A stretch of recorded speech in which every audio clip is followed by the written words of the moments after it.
This sitting is resumed. Honourable Microsoft Central. Thank you, Mr. Speaker. Sir, the matter before us today is one that signals, I hope, to the people of Barbados, in fact, to the region and to the hemisphere in which we live, this government's approach to an understanding of what it takes to manage and maintain a society. This legislation dealing with the matter of family leave is timely to the extent that it comes among, and one of the things to which I always refer, sir, is the question of policy coherence. No one piece of legislation on its own will be capable of achieving everything that a society wants to achieve. But I am satisfied, sir, that this Barbados Labour Party government is one that across every discipline, across every area, across every theme of its work, seeks to align its policies and seeks to make them real and material in the lives of Barbadians. And so today, this legislation is really at the heart of what keeps a population and a society ticking over, what keeps it going. The idea of reproduction is not just about physical reproduction. What we are talking about here is the question of social reproduction. What are the activities and the supporting policies that allow for the well-being of people in all of their facets and elements and the ways in which they exist?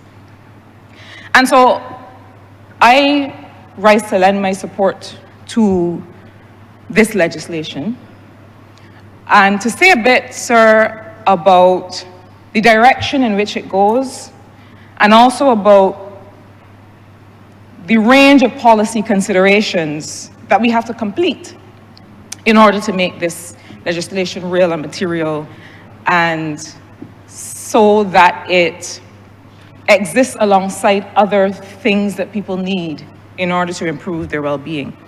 But sir, I will start at the point of the language, because I think that one of the things,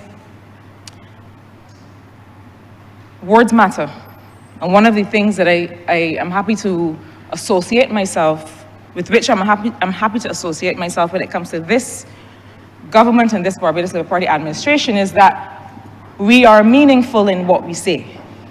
We are meaningful in our language, at least I assume that we intend to be and we aim to be. And so the member for St. Peter, not much of what I say today will surprise him, because most of what I say today I have said to him. Certainly the fact that the choice was made to repeal the existing legislation and replace it is, I think, an indication that we have to step away from 1978.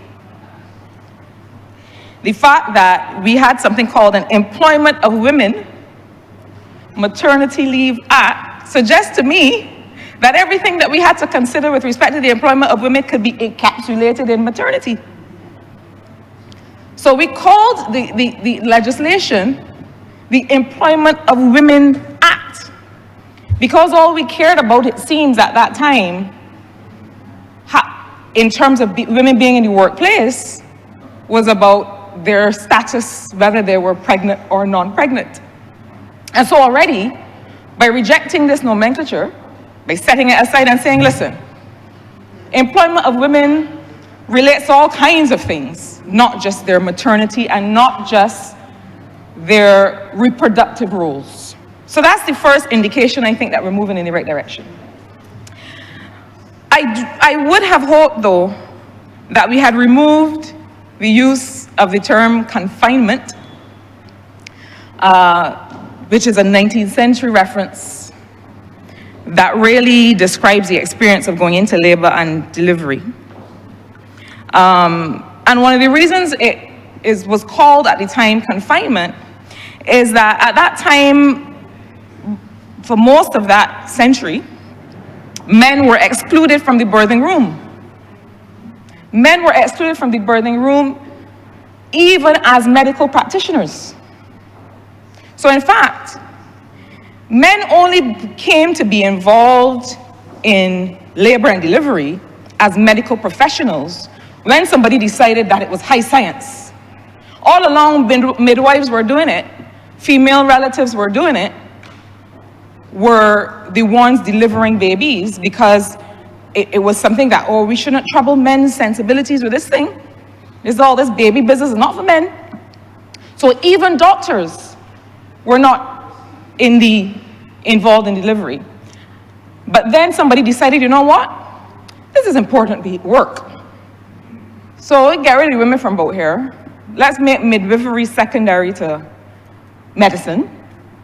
And that was when men started to be involved in the delivery of babies. But men were not just excluded as medical practitioners, they were excluded as fathers. They were literally not allowed to witness the act of labor and delivery. And in fact, one had to clean up the child sufficiently that a man's delicate sensibilities could bear witness to this thing. So, I mean, I'm sure many of us have seen the videos of men fainting in the delivery room. A woman has just literally given birth herself, and poor him, he can't take on the sight of the event, right? But this is where the term confinement really came from, this notion that a woman had to be separated and kept away from real life and the real business of society while she was in the family way and while she was giving birth. And then it also came to be known as, to be associated with recovery, with which I have no objection, right? Because I do think it started to realize that women have a right to recuperate and recover, and that gave way, especially in Eastern practices, for family members to come over and help and make sure that the woman was resting and that there were other people who were playing this role. But I do think that it is important in our language not to use this delicate term to talk about things that we all need in order to reproduce our society. These questions today of social reproduction and of practical, literal, physical reproduction are everybody's business. Because we cannot reproduce the society, the labor force, workers, students, scientists, doctors. We cannot reproduce these people if we did not make provisions for this reproduction in all its forms. So I do think that I would like to suggest that if we're talking about labor and delivery, let's talk about labor and delivery. If we're talking about pregnancy, let's call it pregnancy. Because the sooner we call these things what they are, the closer the society as a whole gets an understanding of what it takes to run a society. Let's not treat these things as delicate issues. So, sir, I certainly would be in favor of modernizing the language as we are modernizing the policy here today. But, sir, I also want to highlight that what we need to continue, as this legislation does, to promote is the idea of a life cycle approach to social care and social protection. And what do I mean by that? This legislation, and I'll talk briefly a little bit later about what are some of the things that recommend it. But this legislation focuses on, as it should, and is very progressive in the way that it focuses on sharing of care responsibility between mothers and fathers. And I am encouraged by the Honourable Member for St. Peter's disclosure today that future iterations or future development will include the addition of adopted children to families, so that we will then be extending family leave in cases where a family adopts a child. But, sir, there are so many other considerations when it comes to how a society reproduces itself and all of these stages of that. Sir, the issue is not so much, as we grapple with population issues, it's not just about the issue of pregnancy and delivery. It is about the question of fertility. It is about the question of fertility. The life cycle of a person, a woman who, so far to my knowledge, is the only one of us who can physically give birth. But that life cycle includes other things and other stages before we get to a live birth. And the fact is that there are all kinds of invisible parts of this fertility experience. And while this extension of maternity leave and inclusion of paternity leave are very important to support that, in general, policies that support fertility, policies that support the entire experience of families that are in the process of expanding themselves, those are the kinds of policies that are important. Sir, one of the stages, I would say, in a woman's life or in a family's life when it comes to reproduction is pregnancy loss. Now, there are many women who, before we all see and celebrate a child, who experience pregnancy loss. The UK, earlier this year, just a few weeks ago, introduced in their bereavement leave something called parental bereavement leave. So, standard in most legislation of this kind is that from 25 weeks, as the member who introduced the legislation outlined, from 25 weeks, it is considered a viable pregnancy. And if there is a stillbirth at that time, most jurisdictions still allow for maternity leave, but really you are looking at pregnancy and maternity from 25 weeks. And anything that happens up to 24 weeks is not even contemplated. But sir, most pregnancy loss happens in the first 12 weeks of gestation. And there is some pregnancy loss that also happens up to 24 weeks. And the fact is that while it does not result in a live birth, it is something that an employee has to deal with. As the Honourable Member said, it is not sickness or illness to the extent that it's a natural process. And so the question of how do we manage loss in families? How do we signal to employees, women who are experiencing these issues, that they don't have to try and beg for an extra day or two to mourn the loss of their child or to deal with the physical recovery? Sir, I know from very recent personal experience of the difficulties that come when one experiences a pregnancy loss in one's family. And I know that it is not spoken about. It is one of the things that we feel that we either whisper about or we wonder about and we don't talk about. But the fact is that a government, the state, must invest in the kinds of policies that support women's fertility at every stage, and also that support questions of infertility. How is it that we can help women who are in some other stage of their fertility journey?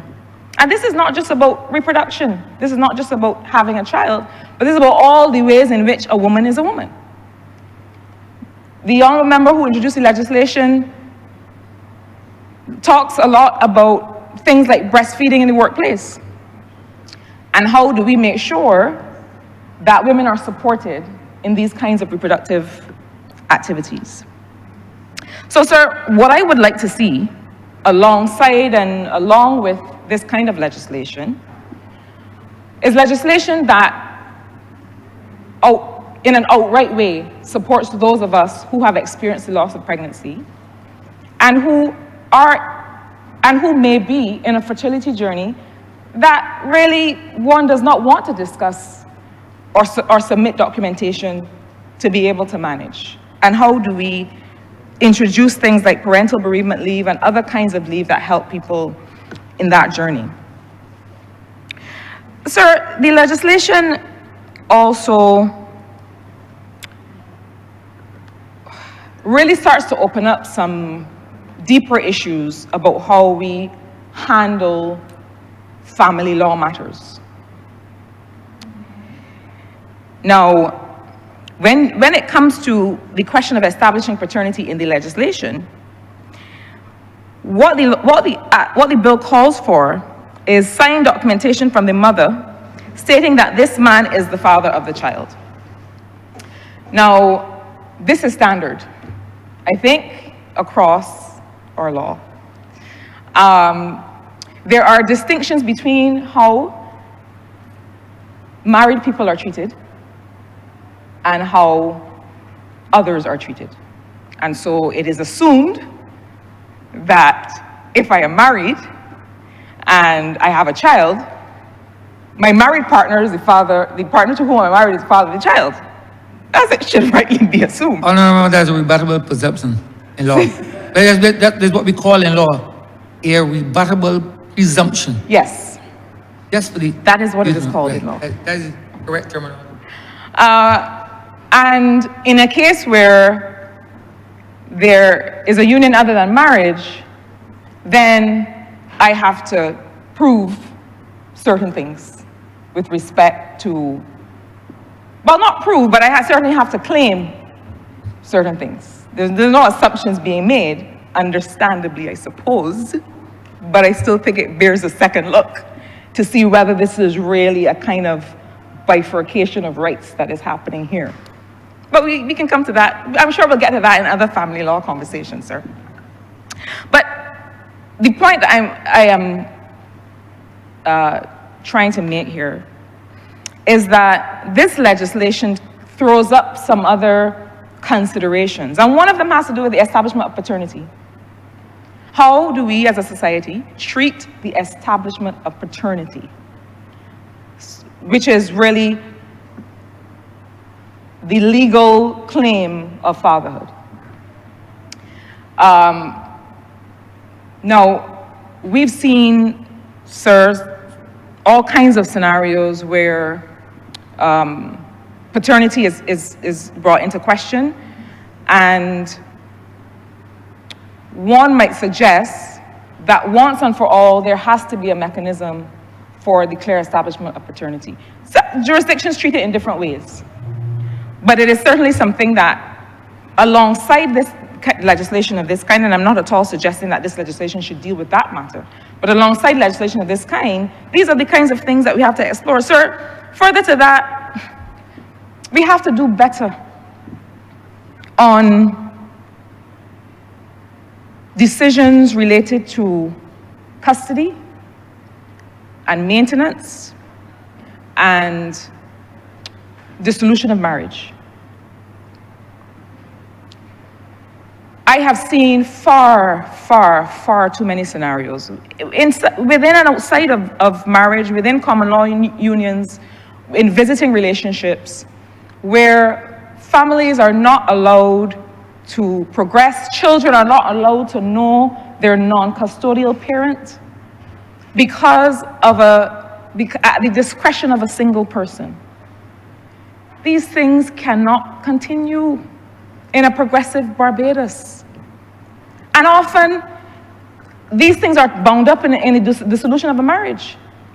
And notwithstanding what the legislation says about how custody matters can be settled separately or property matters can be settled separately, I am not satisfied, sir, that we are giving children their best shot at knowing who their parents are, getting the full benefit of relationships with both parents, with both sides of the family, because the minister, the honourable member for St. Peter, who introduced this legislation, left it at the point of encouraging parents too. He said, I would encourage parents not to, and I'm paraphrasing, to keep the children at the center of these conversations and, you know, mediate. That would be good. Notwithstanding that, the court, the judicial system, has a role to play in situations where these matters come before the court. And I am not satisfied that when it comes to questions of family law, that the decisions are sufficiently timely. We are talking about, in many cases, about custody matters of children. So a child stops being a child at 18 years old. And so if at the point of a dissolution of a marriage, the child is 10, and there's no judgment for 7 or 8 years, well, that situation has ended. And this is not an anecdote, sir. This is something of which I have personal experience. That children now do not have the option to know the non-custodial parent because a court has failed to act in a timely way. It cannot continue, and I will go further.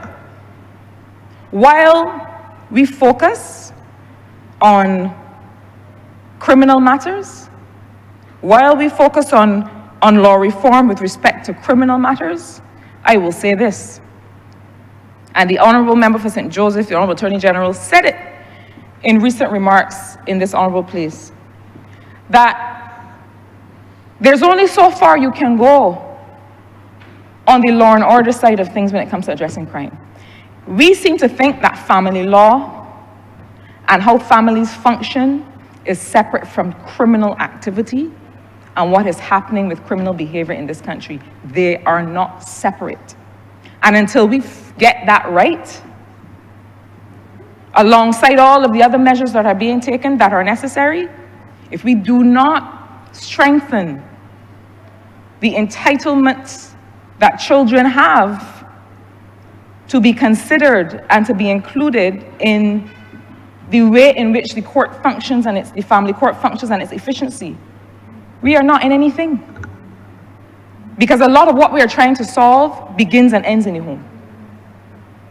And so while we encourage family participation, sharing of care responsibility, we can't just do it with respect to measures like this. We have to be able to do it across the family law system, because there are children today who are suffering from not having access. And there are fathers or mothers who are likewise suffering from not having access. And, you know, sir, we talk about integrity, and we propose all kinds of codes of conduct and all kinds of things for those of us that sit in this honorable chamber. But those of us who sit in judgment, those of us who are judicial officers, those of us who are judges, those of us who have to make decisions that affect family, also have to be held to a standard of performance. And I am not satisfied that that standard of performance has been established and is being upheld with respect to family law matters. Sir, so beyond the establishment of paternity, which I think we have to be able to come to terms with, and there are all kinds of other things associated with this. So for example, registration of births is another area that I think is low-hanging fruit. So this question of having to walk to the court and hold up the baby like this is Lion King and say, here is the baby and here is the father, and is almost like you bring the father by the ears to come and say, this is him here. A woman who's married doesn't have to do that. She doesn't have to suffer that, well, what might be indignity depending on these circumstances. But sir, there's an easy solution for that, which is that the registration of a birth can happen at the hospital. The child is born at the hospital. And in fact, one of the suggestions that I made here today is that we get the father involved before it is time to distribute a benefit. Because in general, in the public health system in Barbados, a woman is registered with the public health system for antenatal classes, for antenatal care, and you can give her the option at that time to identify the father at that time when she presents herself to a polyclinic. No, I mean, there's nothing precluding her from saying at 6 weeks or 10 weeks or 15 weeks, this is the father. He's come willingly to be involved in birthing classes or whatever it is that are on offer, and understanding the process of pregnancy and postpartum and so on. There's nothing stopping that man, that father, from being registered in the system at that time. And in fact, if we really want to encourage Barbadians, men and women, to share care responsibilities, that would be the time to involve the father.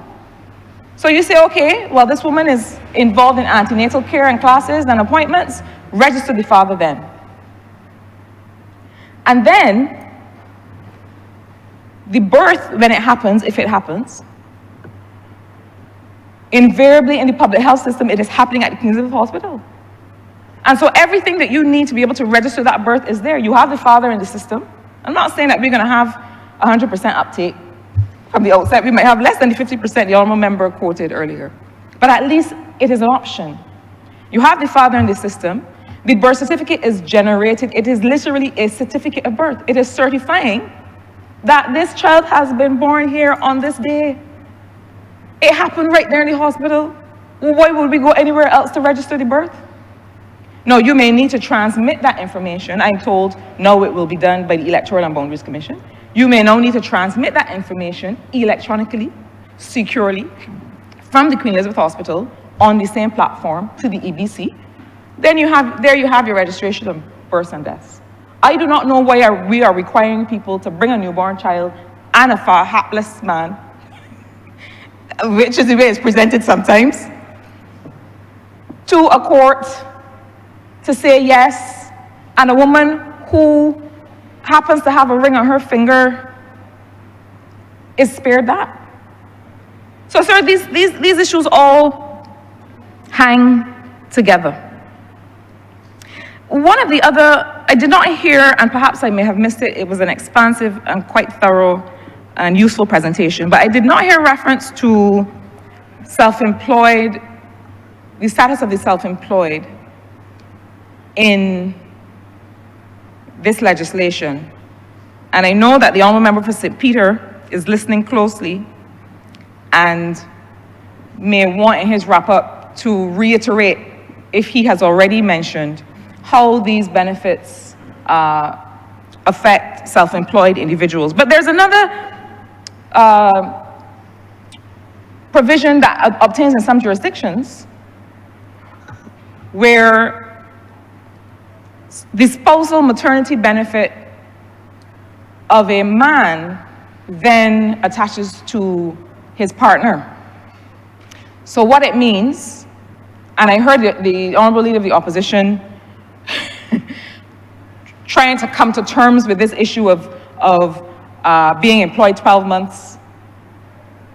I will let the Honourable Member for St. Peter respond to that, because he has endless time and I have limited time.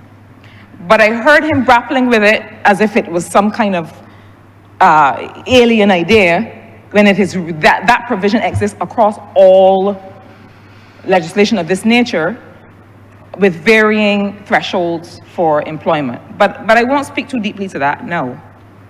But one of the ways in which that is cured in some jurisdictions is that if I, the man, the father, have been employed at a firm for 5 years, and my partner, the mother, has just recently gained employment, the maternity benefit is a spousal maternity benefit.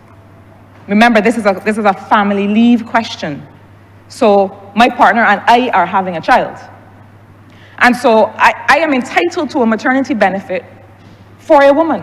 I, as the father, can attach my maternity benefit to my partner. It happens in many insurance schemes, for example.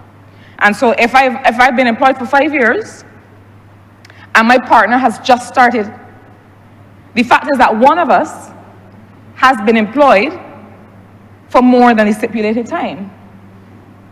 And so she gets that benefit by proxy of me being the father. Now, I know perhaps better than most what the financial viability of the national insurance, sorry, I don't ever remember all the S's now, but the fund looks like. And so I know that some of the things that we explore in here today have to be costed and have to be proven to be financially viable. I understand that. But I do think that these are things when it comes to parental bereavement leave for pregnancy loss and other kinds of loss, when it comes to the establishment of paternity, when it comes to spousal maternity benefits that attach through a man to his partner, that these are things that we have to explore in order to make sure that there are no gaps in coverage in the system. Sir, I think what I would like to say finally is that I am encouraged by what is represented here today. But I'm further encouraged by what has been outlined as the future direction for the consideration of family leave. One, that parents decide together who will take how much leave. And this is about more than just the delivery of care in the postpartum period. This is also about the income and the potential income losses from a woman being, as the member for St. Peter would like to say, confined, versus a man.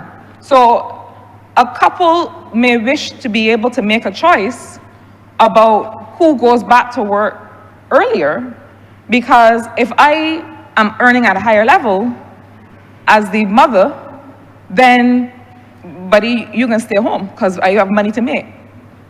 So you stay home because you're earning at a lower level. I need to get back out there and keep this thing running so that we can continue to live our lives at the level to which we've all become accustomed. And so it is very important, I think, that we move quickly beyond this question of maternity and paternity leave to real, true family leave, so that this decision can be made between the couple and communicated to the authorities. I have to reiterate that as government has made certain pronouncements about things like fostering and expanding families in all kinds of ways, certainly for the question of adoption, bringing a new child into a home requires a period of adjustment, and it should be treated just like a maternity leave or a maternity benefit, because in many cases it requires even more of an adjustment. I've had recent personal experience with a friend who has brought a child from another culture, does not speak the language, does not understand how we are living as Barbadians, from miles and miles away, and now has to adjust and acclimatize, and time is needed for that to take place. And then finally, sir, the question of surrogacy. I don't know how this legislation is treating surrogacy, but I imagine that there will be a time in which we also bring the question of surrogacy into legislation, that we make sure that we acknowledge and include mothers who are giving birth on behalf of another family into the fabric of what keeps our society going. I am sure, as my mother would say, I'm most certain that I heard earlier references to acknowledging or making provisions for surrogate parenting to happen in our own jurisdiction here. And at such time as that happens, then this legislation will have to contemplate that and figure out where it fits, so that there will need to be a period of recuperation for the surrogate mother, even though she is not raising the child. And so there will also need to be a period where the custodial mother will need to come in, and that will also throw up some interesting provisions, I imagine, under this legislation. But sir, I am very encouraged that this is where we are today. I know that, as happens whenever new legislation is introduced or new ideas are tested, that people will have feelings and thoughts, and that is good. But I think that we have to move. We can't just sit and try to get everything perfect, especially in cases where the experimentation will not cause harm. Especially in cases where the experimentation will not cause harm. We're trying a new system. We are offering greater benefits than were there before. Now, would we like to be like Canada and stay home for a year with our children? Yes.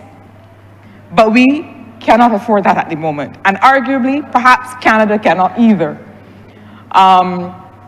And so when we consider questions of socialized healthcare, when we consider questions of social protection, we have to always be able to match it with affordability and financial viability. And in that framework, I believe that this legislation is pushing all of those boundaries. That this legislation goes to the very ends of what we have deemed we can afford and starts to make real progressive steps within the confines of what this government can afford today, what people have said they need, the co-occurring investment in parenting classes, some of the investments that we hear that we expect to be made in education, from the Honourable Member for St. James North that he made this morning. This is what I call policy coherence. Now, we have to walk the walk, we have to do the fine work, we have to execute. All of that is a given. But sir, this legislation gives a clear signal, I feel, to Barbadians, to women, to men, to families, that this government supports each individual and their potential, and each family and what is needed in order to make sure that our society functions in a healthy way that supports people's well-being. And so with that, sir, I commend this bill, and I thank the Honourable Chamber for its time.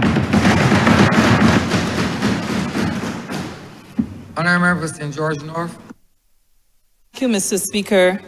This afternoon, I rise and I start where the Honourable Member for St. Michael South Central, who just spoke, left off, by stating that indeed I am encouraged by the presentation of the bill to this Honourable Chamber as presented by the Honourable Member for St. Peter earlier today. St. Peter, not St. Peter North, but St. Peter earlier today. This is a significant milestone, I believe, in the life of this Parliament, whereas legislators, we see it fit to introduce in a more comprehensive way a number of measures that will strengthen existing legislation. And by existing legislation, I refer specifically to the Employment of Women Act that was introduced and came into force about 3 weeks and 2 days before my birth in 1976. So for those who can do the math, you will understand, Mr. Speaker, I'm celebrating with my mother today, who, as we debate this bill in this honorable chamber would have been among the first beneficiaries of maternity leave in Barbados. Well, I say celebrate with her, I'm celebrating. I don't know if she is. She may have some regrets. But I also celebrate in a very important way. The honorable member for St. Peter's spoke about the labor movement. But permit me, Mr. Speaker, to single out the Barbados Workers Union. I celebrate with the Barbados Workers Union because I stand here very conscious of the fact that for the bill to be made into an act of parliament in 1976, it came from very deliberate effort on the part of the Barbados Workers Union to first have maternity leave provisions introduced into collective agreements. And by doing so, and while the Barbados Workers Union through resolutions and advocacy would have sought over time to get maternity benefits into law, the first step was collective agreements, because the union would have sought to demonstrate to legislators and to the parliament of the day, therefore, that there was a kind of appetite developing across the country that could entertain the kind of provisions that the employment of women made provision for. Well, of course, I heard the honorable member for St. Peter make mention of the fact that parties in government over time share certain democratic socialist principles. And while that is definitely the case, one must never underestimate the role that the trade union has played in influencing respective parties in government to adopt certain measures and to put them not only into policy, but have them inform legislation. It did so in 1976. The period between 1961 and 1976 was a period where we saw the development of a number of very useful pieces of labor legislation introduced in this country. We may have had iterations and amendments over time, but when one goes back to when legislation first came into force, that period was a very defining period. And it had less to do with the party that was in government at the time, and more to do with the influence that that party allowed itself to be subject to, and a lot of advocacy for the very useful legislation that there is in this country came about on account of the influence, the direct influence of the Barbados Workers Union to a party in government, whether that party was the Democratic Labour Party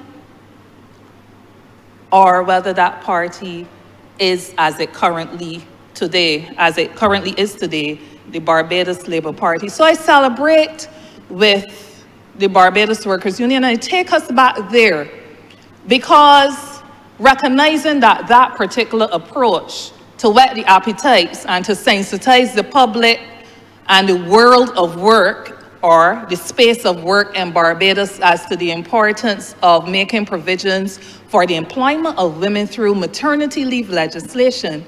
That same approach was adopted to paternity leave legislation, as the honorable member for St. Peter recognized earlier today as well, for at least the last 2 decades, where the union sought and successfully managed to get into collective agreement across many of its divisions, the particular provision. Of course, when we did it, we knew that there had to be an attempt to start somewhere so that those provisions in collective agreements would see agreement ranging from 5 working days up to 20 working days. And we had hoped that by the time legislation would come, that it would come making provision that even exceeded where we were able to maximize agreement at 20 days. But here we are, taking a very important baby step, honorable member, with 3 weeks provision for paternity leave, including under a bill that is introduced to this honorable chamber as the family leave bill. Of course, making provision for more inclusive involvement of both man and woman in the early stages of rearing a child being brought into this world. The government is to be applauded, Mr. Speaker, because when we look across the region, we don't see many examples that we would have been able to draw from in making the kind of introductions that are provided for under this bill. In fact, I stand corrected, but I'm only aware of Jamaica that has some provision for paternity leave. They make provision for up to 20 working days, but that's for public sector male employees. Doesn't extend across the board. And there is the Dominican Republic that I am aware of that makes provision for 2 days paternity leave.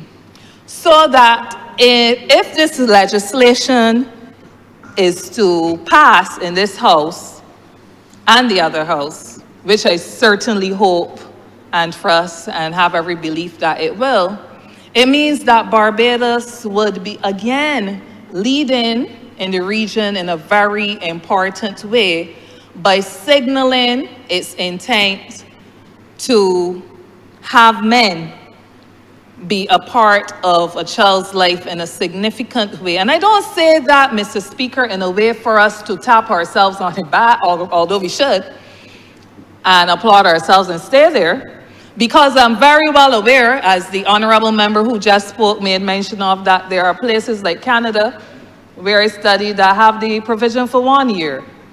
And that is something that when I did my master's in Canada, I was very excited about. But during that time, even as we looked at parental leave, which is what it is called, because it makes provision for both, we are calling it family leave. But as I looked at parental leave, what excited me was the fact that a mother could choose to take none of those days. In a lot of other pieces of legislation, there is some kind of baseline, some kind of floor that a mother must take and a father must take, and they can decide how they're going to split up the rest of the time. But in Canada, provision was made that a woman could take none or all, and conversely for the father. And why that was so, it was a very important part of the gender issues in business that had been emerging at the time and were on the discussion. Where there was recognition, honorable member for St. Michael South Central, that employment of women was taken on a new dimension, where the employment of women considered not only women fighting now to gain entry into a workforce, but women assuming some very senior positions in the workforce. Unfortunately, a number of those women, for reasons of competition, saw that they wouldn't, or considered that they didn't want to take maternity leave because they didn't want to see themselves having to reintegrate into a workplace and losing seniority and compete with the men at the same level. So maybe to their own detriment, or maybe not, because every woman's experience is different. They opted, some women, and there were a whole set of documentaries that we watched on women who opted to take only 2 days or to stay out for a week. Because when you have to be establishing yourself as a female and as being equal, let's face it, there are some things that we do to our own bodies and to our own selves to make the point that maybe if things were a lot more moderate, we shouldn't have to be making. But some women, for whatever reason, undertook that they didn't want the time. But of course, in those jurisdictions, we are way behind the ball because there were provisions for nursing stations, for child care, so a father could be seen taking the children down to the workplace for the mother to have her breastfeeding time. And even if not that, there was suitable provision for breast pumping stations and so on, and for freezing of breast milk in a safe way that women could do those things. So when acts like this, when legislation like this, pieces of legislation are being contemplated, there's a wide berth of considerations that can be had. So I say that it is a statement of intent which I stand strongly in support of. But even in those introductory remarks that I made, one can see clearly where there is recognition that the steps taken today are steps that should be and must be improved on over time. I said that every woman's experience is different. I remember that when we were in the Structure of Works Committee for at the social partnership level, the specific committee that looked at framing improvements to the employment of women legislation. I remember sharing in common, and I'm not calling a name, but I remember sharing in common a position with she who heads the Employment Confederation, that maternity leave in Barbados at 12 weeks is really, really, really insufficient. But that's because in a very similar experience to mine, she had a wonderful pregnancy, but after birth, not complications, but some things that made managing oneself in the workplace a little challenging after birth. Although not unhealthy, but some particular challenges that you go through where you know that your body definitely is not ready. And there's one thing that we committed to when we said we were going to make it a part of our advocacy. And yes, employers and workers could see eye to eye sometimes. Part of our advocacy to make improvements and significant improvements on the legislation. And today marks the first step.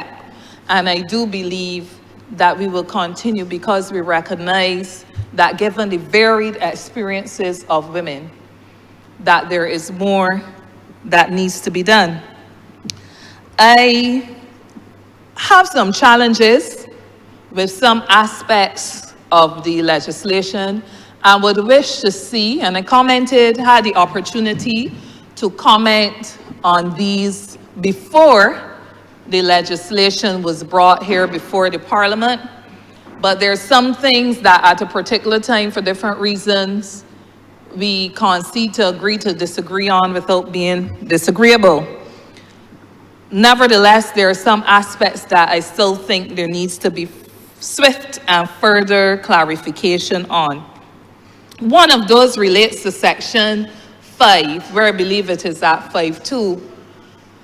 Paternity leave is granted to a father with a provision for a signed document for a woman. Although it goes on in the subsequent section to say that there are other things that an employer may consider reasonable at a time, and I'm not quoting verbatim, but there are other things that an employer may consider reasonable at the time given the circumstance, instead of just simply taking a written note from the woman. I feel that 5.2 didn't need to be in at all. And I don't want to go into the possibilities that one may want to discuss, that one encounters in family court, where a woman might be vexed and decide she ain't signing a note because a man ain't gonna leave and these kinds of things. They're not going to go there, although that might be a practical scenario. But what I would make mention of, and I believe that is where the subsequent section says, given the situation, some other things may be considered. The reality is that a woman might not be in a position that she can sign that note. And so, because I am aware, Mr. Speaker, that there are some employers and some citizens who may understand well the intent of legislation, but who, in determining how they're going to apply the legislation, choose to leave broad approaches or support broad approaches on the basis of interpretation. I personally felt that that requirement for a woman to sign a note should have been one that is struck out, because there are other ways of determining over time. So we establish, yes, Honourable Member for St. Peter, that there, notwithstanding the note as a requirement, the signed document from a woman, that there are other things that can be considered. But I feel that generally those other things should have been put rather than leaving it to the discretion of the employer on the basis of available information. Another part that I see that we can move swiftly to address is that which relates to multiple births. Under the current bill before us, we have made improvement on maternity leave from 12 weeks to 14, and in the instance of multiple births, 17 weeks. But we note that there was no equal provision made for paternity leave if there are multiple births. And this is not a small concern. And it's not a small concern for those who have the experience of giving birth to a twin, or to a triplet, or more than that, whatever lets there are. Because when you have one child, sometimes coming out of childbirth, that is crying, and every experience is different, crying all the time, demanding your attention, your body is tired, and so on, that's one thing. But when you have two of them doing it and competing for attention, or three of them doing it, you really need a support system. And if we are really serious about and committed to ensuring that men who can identify as being the fathers and who can therefore claim, if we are really serious about men being part of the children's life in those formative years, in the same way we consider additional time for women for multiple births, we must not assume that it's the woman alone that will be able to manage this, especially in a time where there is the declining extended family support.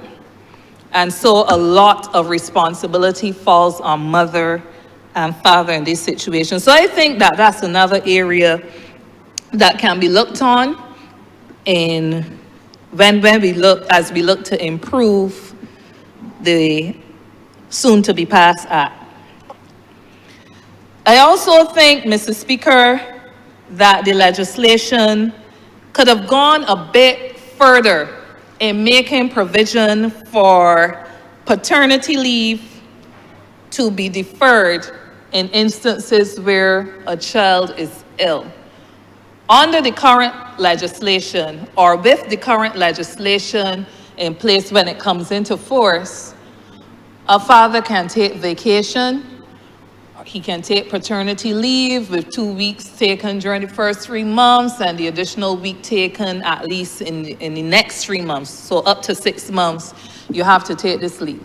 But there are situations, and I had one of these situations, where the mother is healthy and ready to be discharged from hospital, but the child is not. And when that child is sick, it's not only the mother that's worrying and feeling it, but a father who's interested in having paternity leave anyhow, not for vacation, but for what paternity leave is intended to do, will similarly be concerned and mentally frustrated because you can't sleep, you can't eat. All you're studying and praying and hoping is that having carried this child to term, you can now bring it home out of hospital.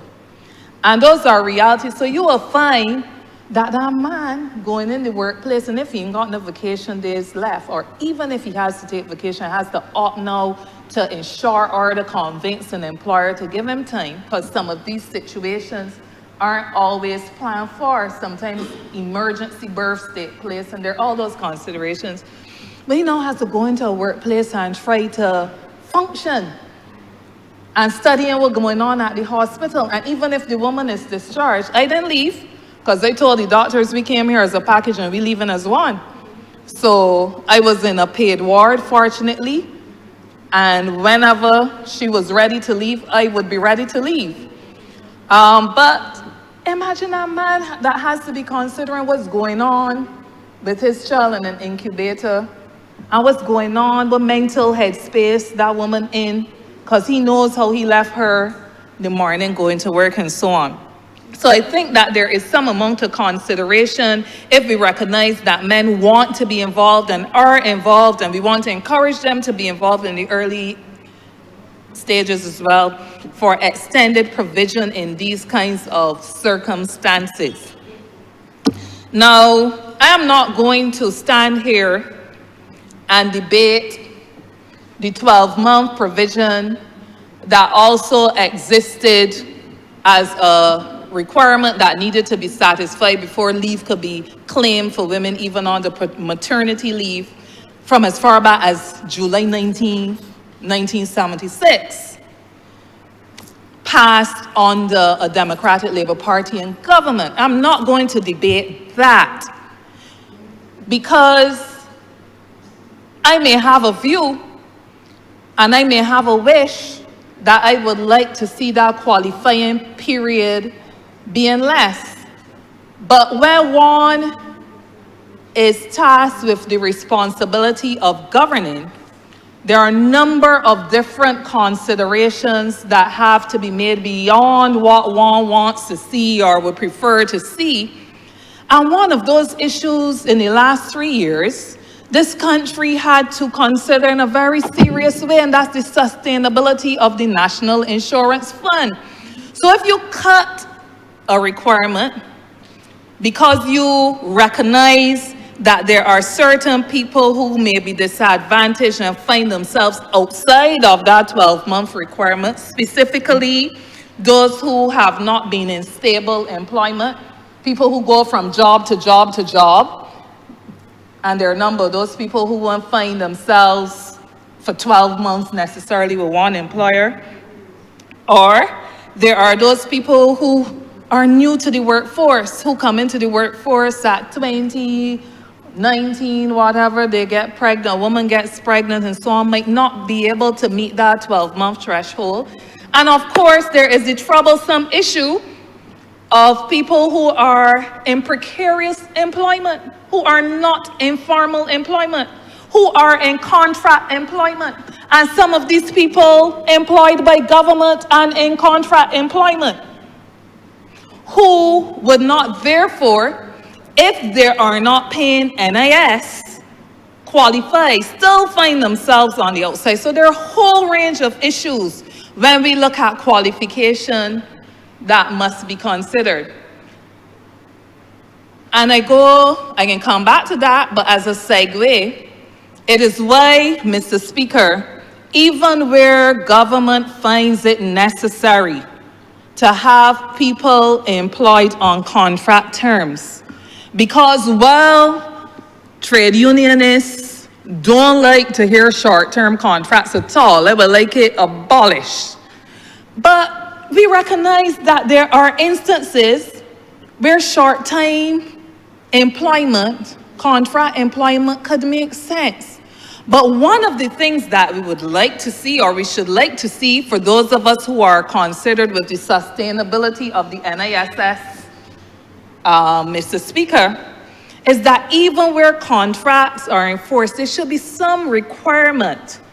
There should be some requirement for a person to, even if they have to sign a document or something, for their employer to pay over funds for them, for the NIS to be guaranteed that a person is going to be, that those payments, contributions are going to be submitted. So it is a lot more difficult, I think, to convince the private sector en masse.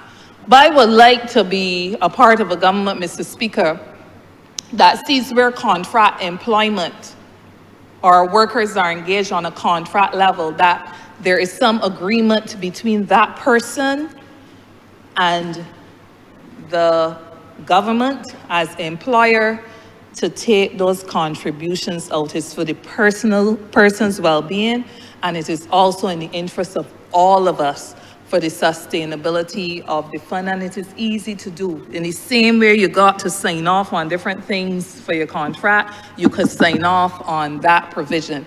We've actually started to get it instituted into some statutory boards as an arrangement, and I think that it is a good practice and policy to be rolled out across all. But even recognizing that I segued, as I say certain things, I distract myself, Mr. Speaker, because I spoke about employers paying it over. But what about the niggling problem that we still have with employers who taking it out, but not paying it over?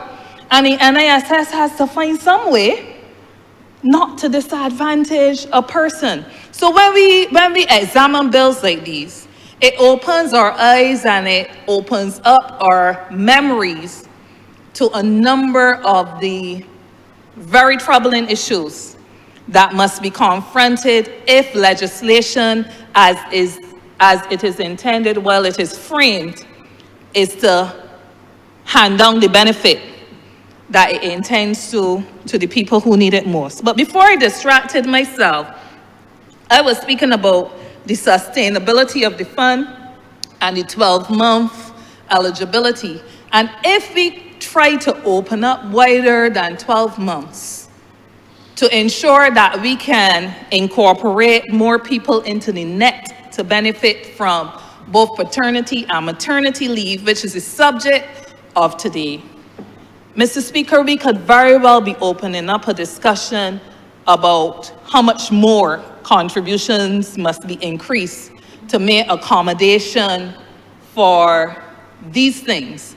And that's a discussion that doesn't only concern parliamentarians, but it concerns the actual people that's supposed to be benefiting. These same mothers and fathers may find themselves having to pay more so that they can benefit more when the time comes. So that is a separate discussion, and for those who would want the time reduced and so on, must understand that you don't make decisions following a siloed approach. There are a very broad set of considerations that when you function even as trade unionists who commit to a mission of ensuring the well-being of all, that must be carefully measured and considered before you go agreeing to things willy-nilly or speaking off the cuff simply because you feel it should be so. There are a number of us that feel a lot of things. Today feel like birthdays should be a day of exemption, that you shouldn't have to come to work. But that simply is not the case. But anyhow, I continue. Then there's the residency requirement. One of the things that we have sought to do is to make sure a person who is regularly resident in Barbados has the opportunity as a regular resident in Barbados to benefit from the maternity benefit. But the question when I was considering this with the team arose around, what about a man whose partner is not regularly resident in Barbados, but who has fathered a child? how would he be able to get paternity leave and not have to rely on vacation so that he can go overseas and be part of that child's early development?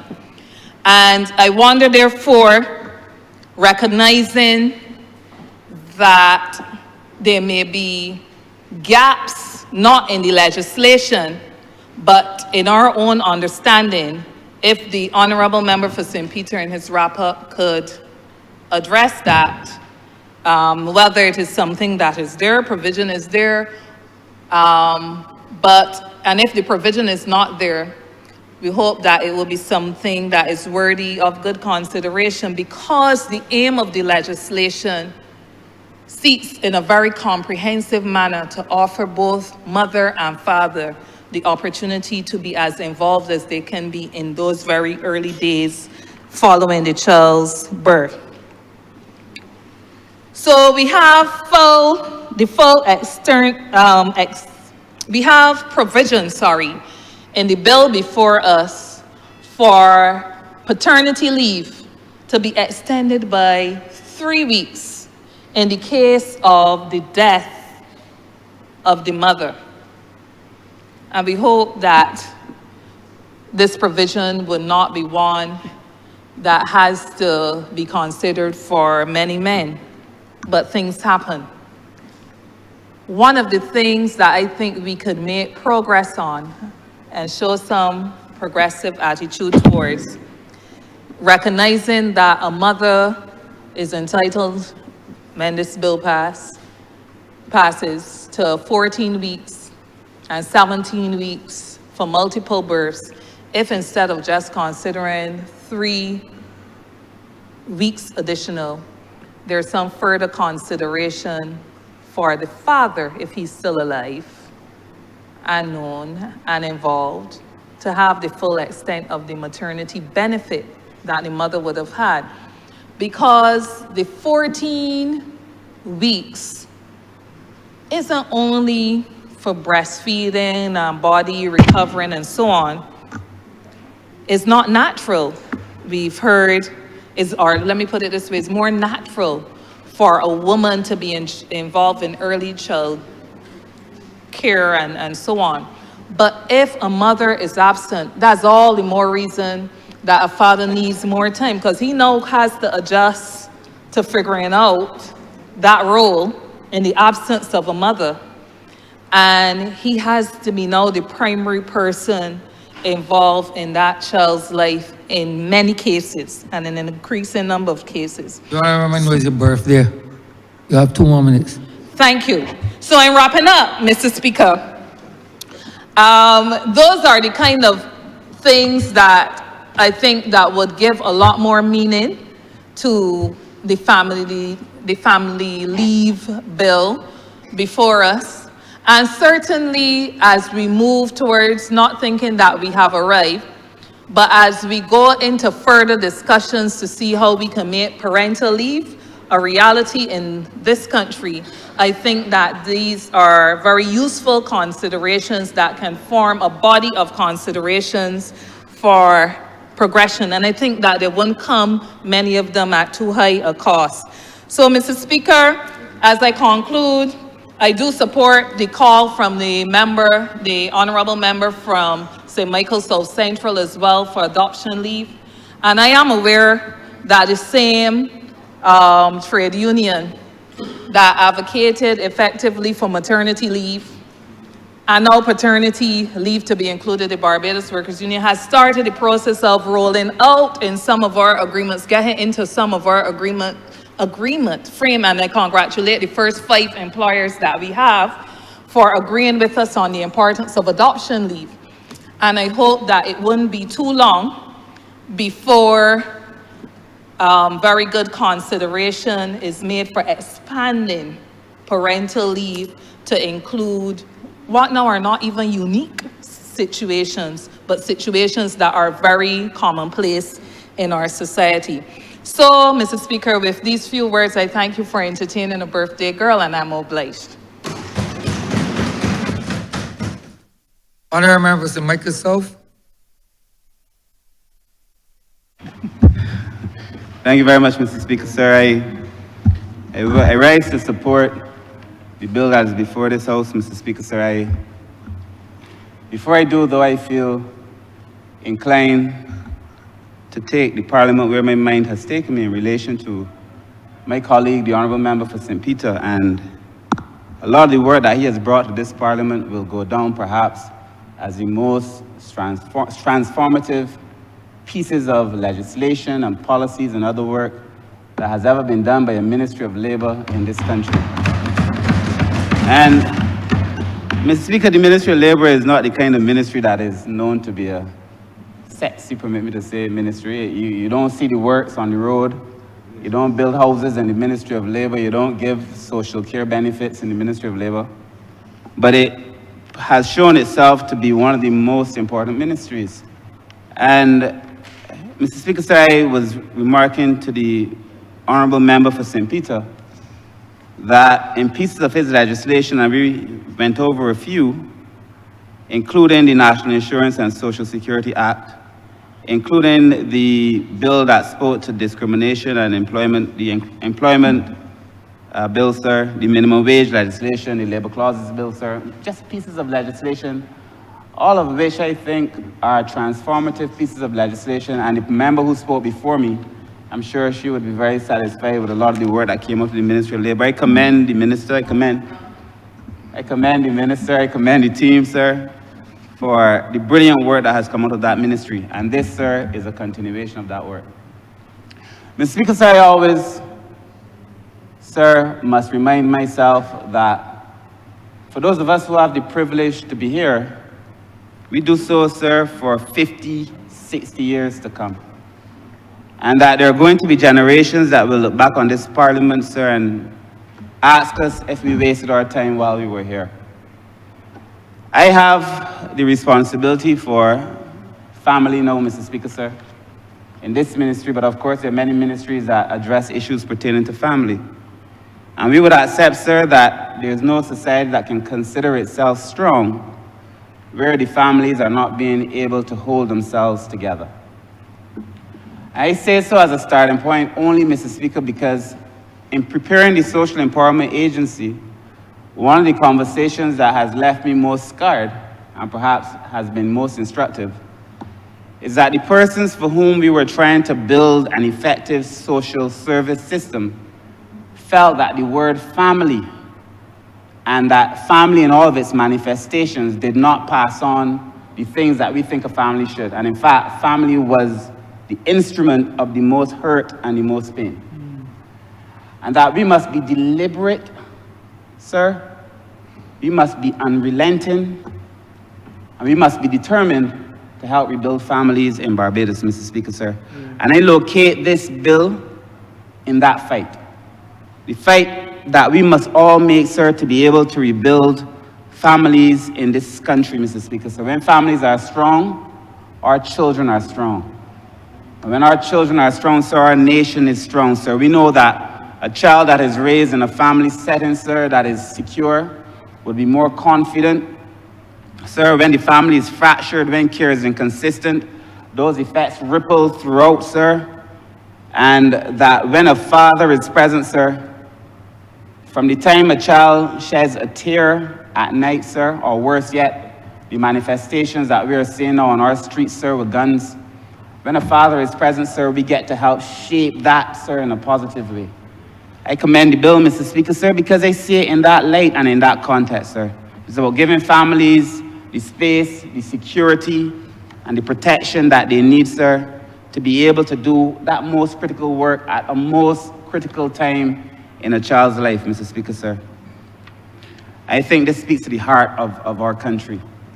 And it is difficult for me, sir, to carry both social services and crime and not see this bill as being part of that, Mr. Speaker, sir. A few weeks ago, when I was in my constituency office in Brittensill, there was a young man who passed. He used to pass with his pregnant girlfriend. And now they have a child. And he passed carrying the child, and I spoke to him, and we had a little conversation. But he remarked that he had to go back to work, and that while the child was smiling for the first time, he was pouring concrete. Mr. Speaker, I feel that for him and for the thousands of young men in this country who are fathering children. We have seen a deliberate effect and effort by men to play a greater role in their child's life, Mr. Speaker, sir. When I was young, I hardly saw a man with a child when I was young. In the community where I grew up, sir, none of my friends who lived in my immediate community lived with their father. None of them. And on top of the hill, sir, in Willie Gardens, where my friends came to play with me, they lived with their father. But in the point, sir, in my immediate vicinity, not one of us lived with our father, sir. We may think that we turned out well. Somebody may say, Kurt, look how you turned out. It doesn't matter, sir. These things scar people for life, Mr. Speaker, sir. I am not foolish enough to think that because I stand here that I am not wounded and walking wounded too. That we have, as the society has evolved on its own without parliamentary intervention. The society has evolved on its own to allow men to play a greater role, sir. And I commend the Honourable Member for St. Peter for recognizing that, sir, and for putting it into law. And allowing men to play a role in the lives of their children, Mr. Speaker, sir. The Prime Minister and I had a conversation, I don't know if she would want me to say this, but when I was having a conversation with her, and she remarked to me that having access to her father helped to shape her, sir. Access, I'm not talking about living in the same house. You don't have to be a couple, but having access to a father, sir, makes a significant difference in the lives of a child, Mr. Speaker, sir. Again, I see that bill, this bill in that context, Mr. Speaker, sir. We argue that in the past, that Barbados lived by the old adage that it takes a village to raise a child. But somewhere along the line, we stopped giving parents the opportunity to be part of that village. People have to hustle. People have to be running from job to job. Men have to work. Women have to work, Mr. Speaker, sir. We stopped giving people the opportunity to be part of that village. And I know, sir, that we have, when we were discussing crime again, we spoke about how does a country and a state build social capital.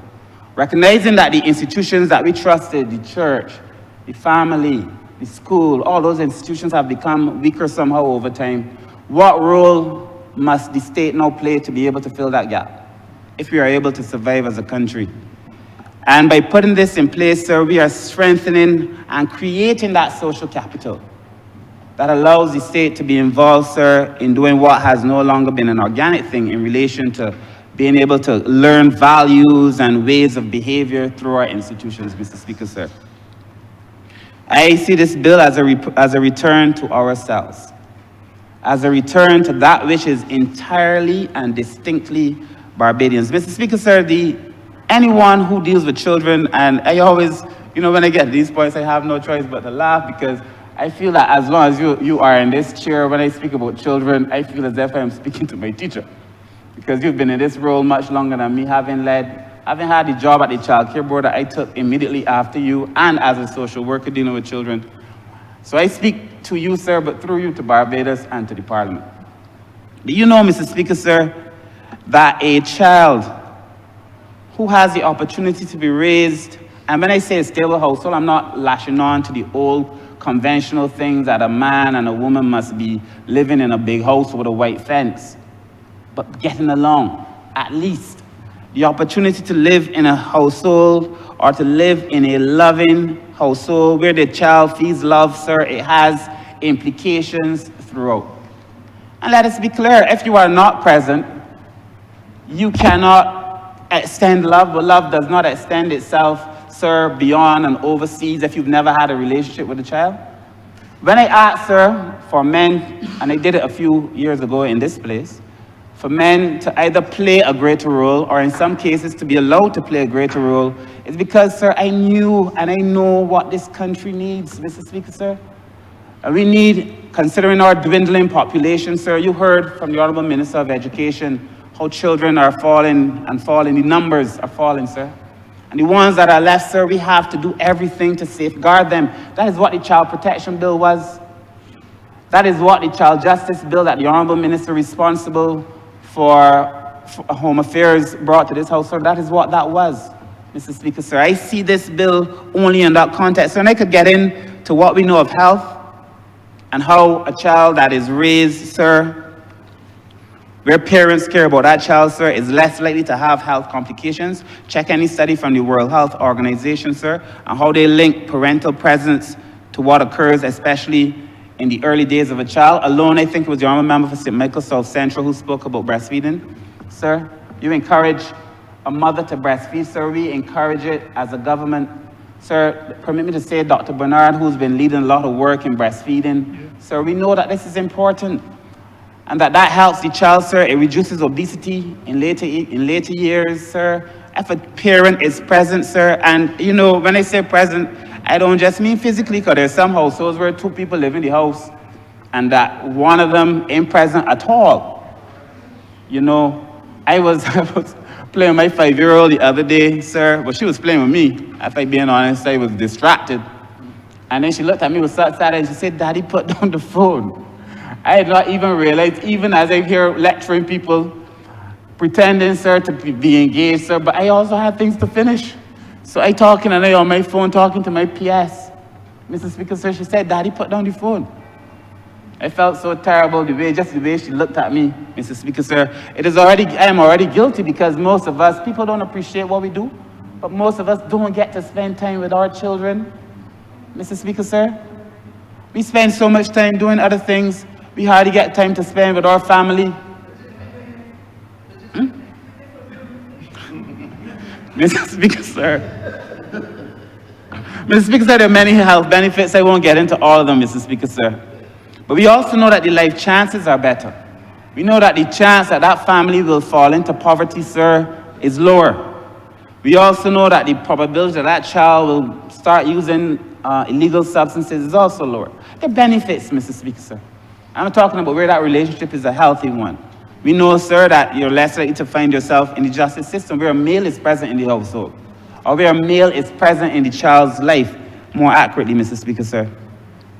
The U.S. Department of Justice found that boys raised without fathers are twice as likely to end up in prison, Mr. Speaker, sir. So this is important work, and we cannot separate this bill. So the problem is that Barbadians don't see things in totality. And perhaps if we have a deficit as a government, it is that we have not been able to bring it all together so that when we give it to Barbados, they can see it in its entire package. But Mr. Speaker, sir, we are doing this for the family, for the country, sir, and for the future, Mr. Speaker, sir. It would be very difficult, as I said, to talk about this and not talk about gun violence, Mr. Speaker, sir. We were recently in Chicago, Mr. Speaker, and in Chicago, where they were dealing with CRED is the organization that was dealing with a lot of the gun violence on the street. When we spoke to those young men, and we had a room full of young men, sir, as they went around the room, these boys are 20, 19. The oldest was probably like 22. As we went around the room asking them about their experience, the Attorney General and myself and a few others, all of them except 2 had no relationship whatsoever with their father. And the 2 who had a relationship with their father, one, the father, he said his father taught him one thing, which was how to sell drugs. And then the other father, when the mother said, "Do right," the father would say, "Do wrong."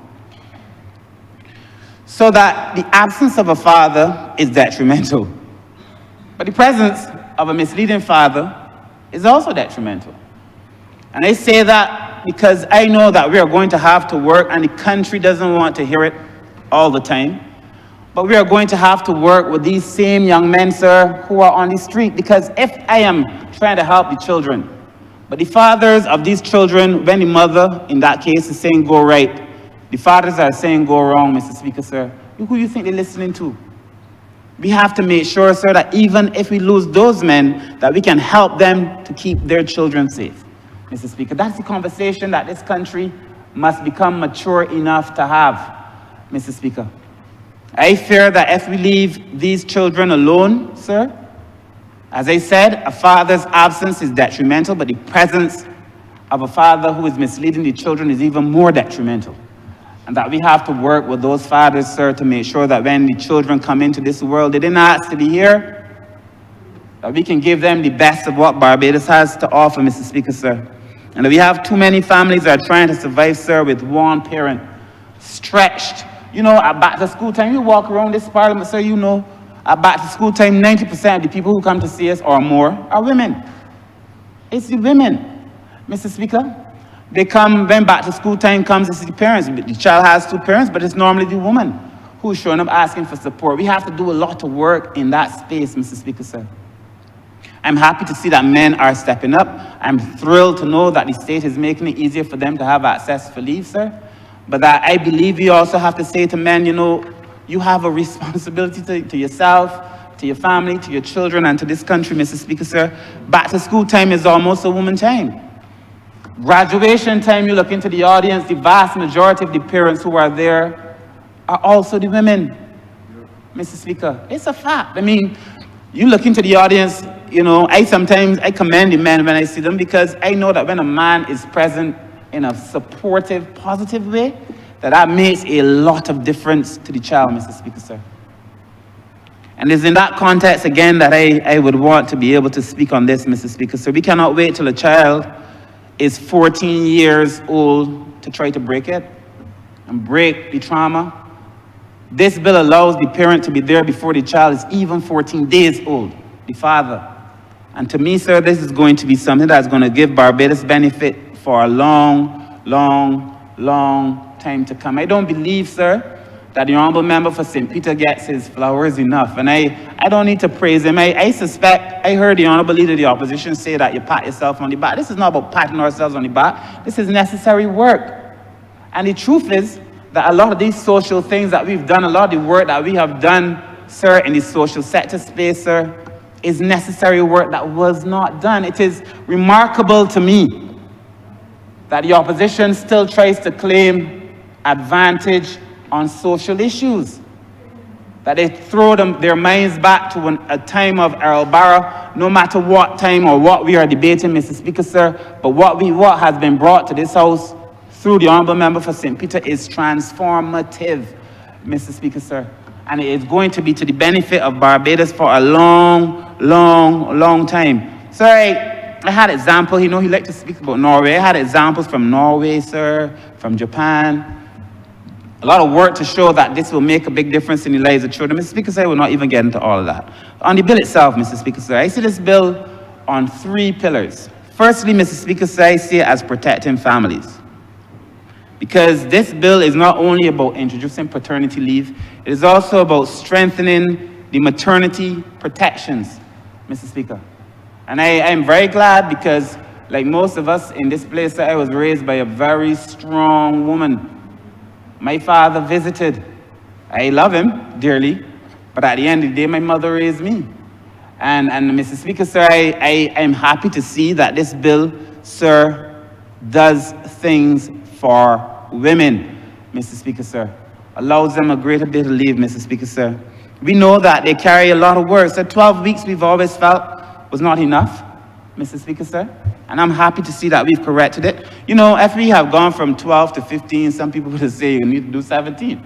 If you've gone to 20, there will be some people who are saying there's some countries that do 3 months. There's some countries that do more.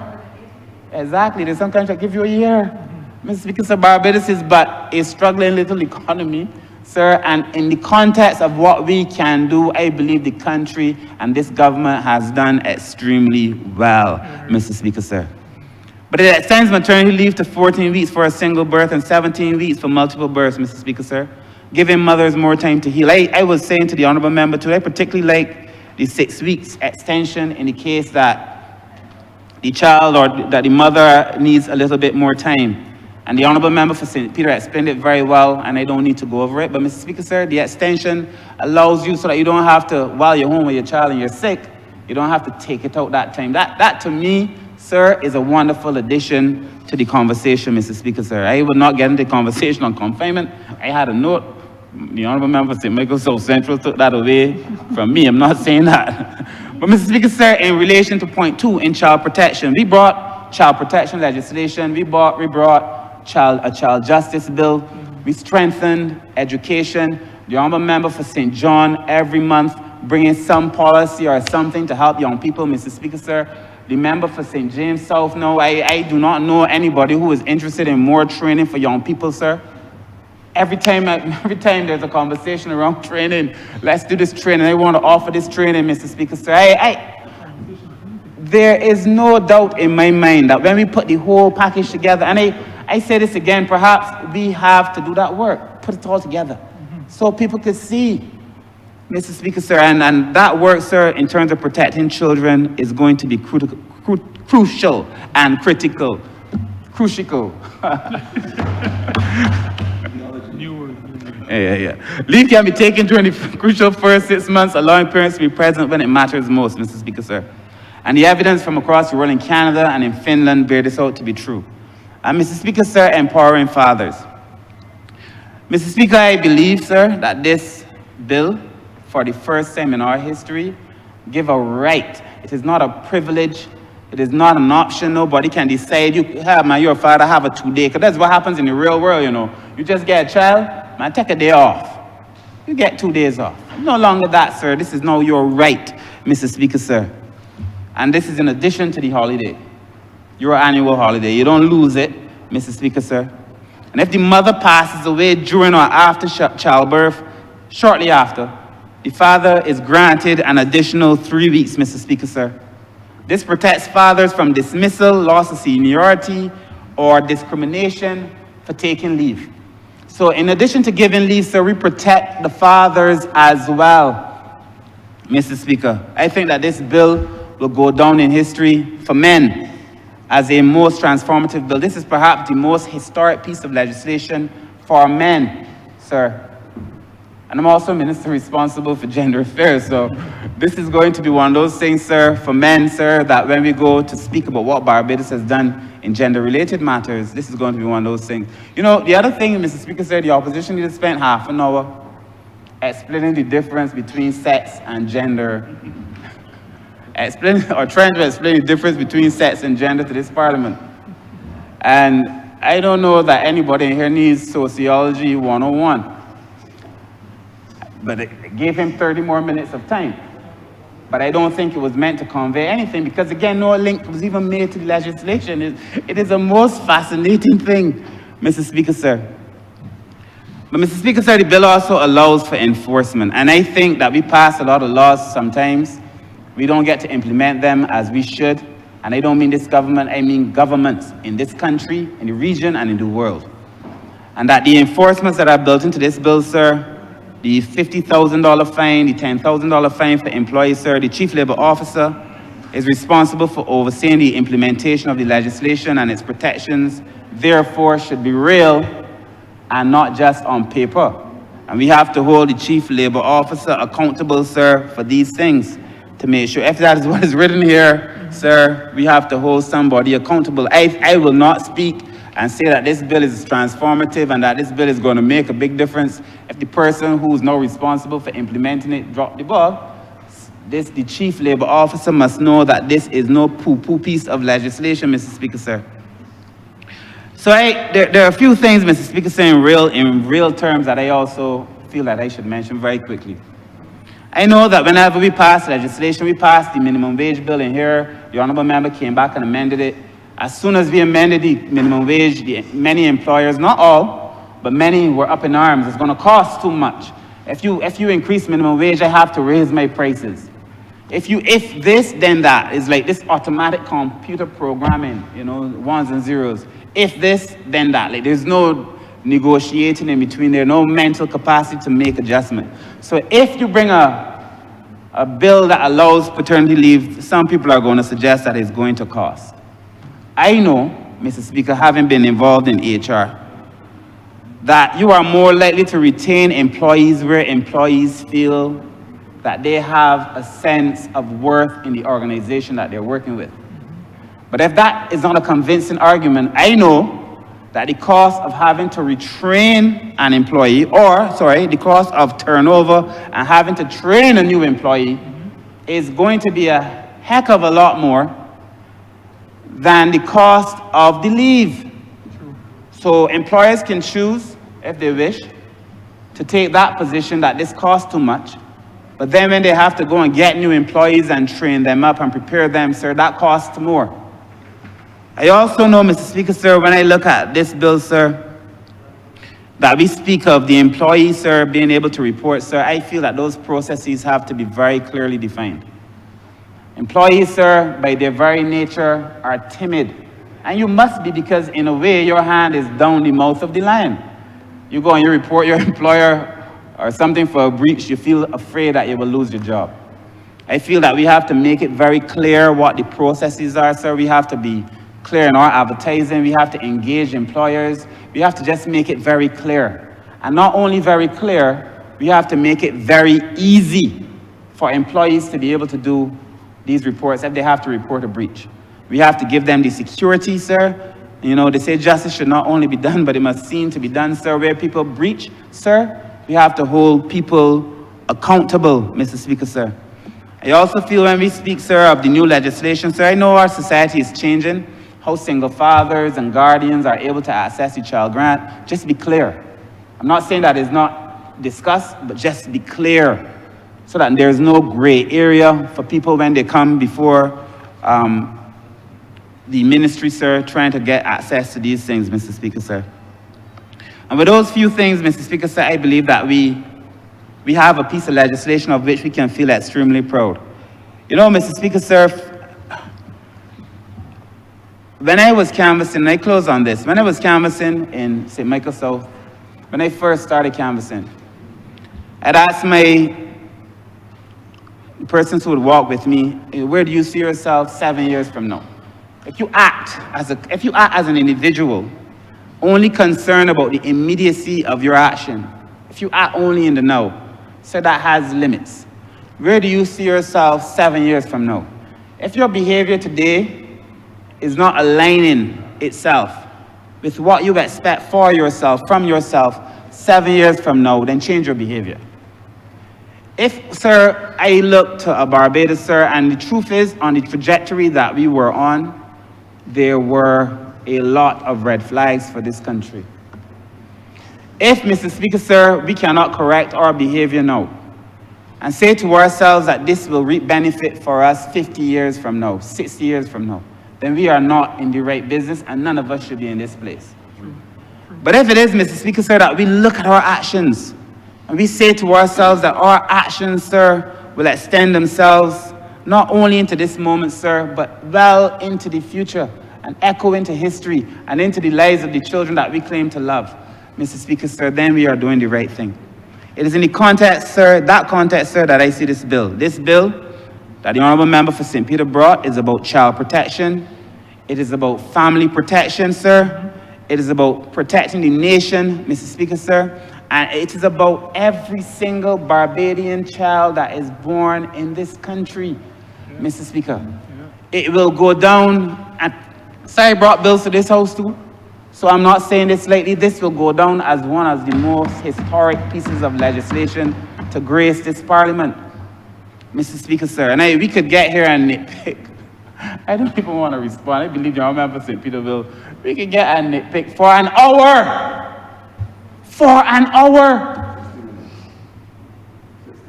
On nonsense. But, you know, I'll leave that to your own member for St. Peter. Mr. Speaker, sir, when we give the children, when we give the parents the time and the space and the security care for their children, sir, we are not only protecting families, sir, we are building a nation. We promised Barbados, sir, in our Manifesto of Hope. What's the proper name? Manifesto. The Hope. Covenant of Hope. In our Covenant of Hope, Mr. Speaker, sir. Before we became the governor, in our Covenant of Hope, we established who we were. We said exactly what we were going to do. Mr. Speaker, sir, there is going to be a day when I will have to honestly say to myself that perhaps we've diverted somewhat from what we said. Today is not that day. In fact, today is a day where I know that those things that we set out to do when we, sir, were filled with inspiration and ambition, sir, those things, sir, this bill aligns perfectly with those things, Mr. Speaker, sir. This is why we said it in our Covenant of Hope. This is essentially who we are as a nation, sir. So, Mr. Speaker, sir, with those few words, I believe that we are now putting a legacy into law. And thank you, sir. Honourable Member Christchurch, West Central. Mr. Speaker, sir, I first of all want to associate myself closely with this piece of legislation. I didn't want to say it because coming off on the heels of a festive season where the new Pickety Cock, Calypso King would tell us, don't wait, give him the flowers now. I want to say that the Member of Parliament for St. Peter North, South, East, and West is deserving of his flowers. And I think that this piece of legislation that he has brought to this chamber is equally deserving of all the flowers in the world, because it seeks to transform that which we believe from the inception was in opposition to our guiding principles as a party, and as the Member of Parliament for St. Michael South, who spoke before me, alluded to, as was invested in the covenant of hope. Mr. Speaker, sir, a bill that speaks to the fact that as of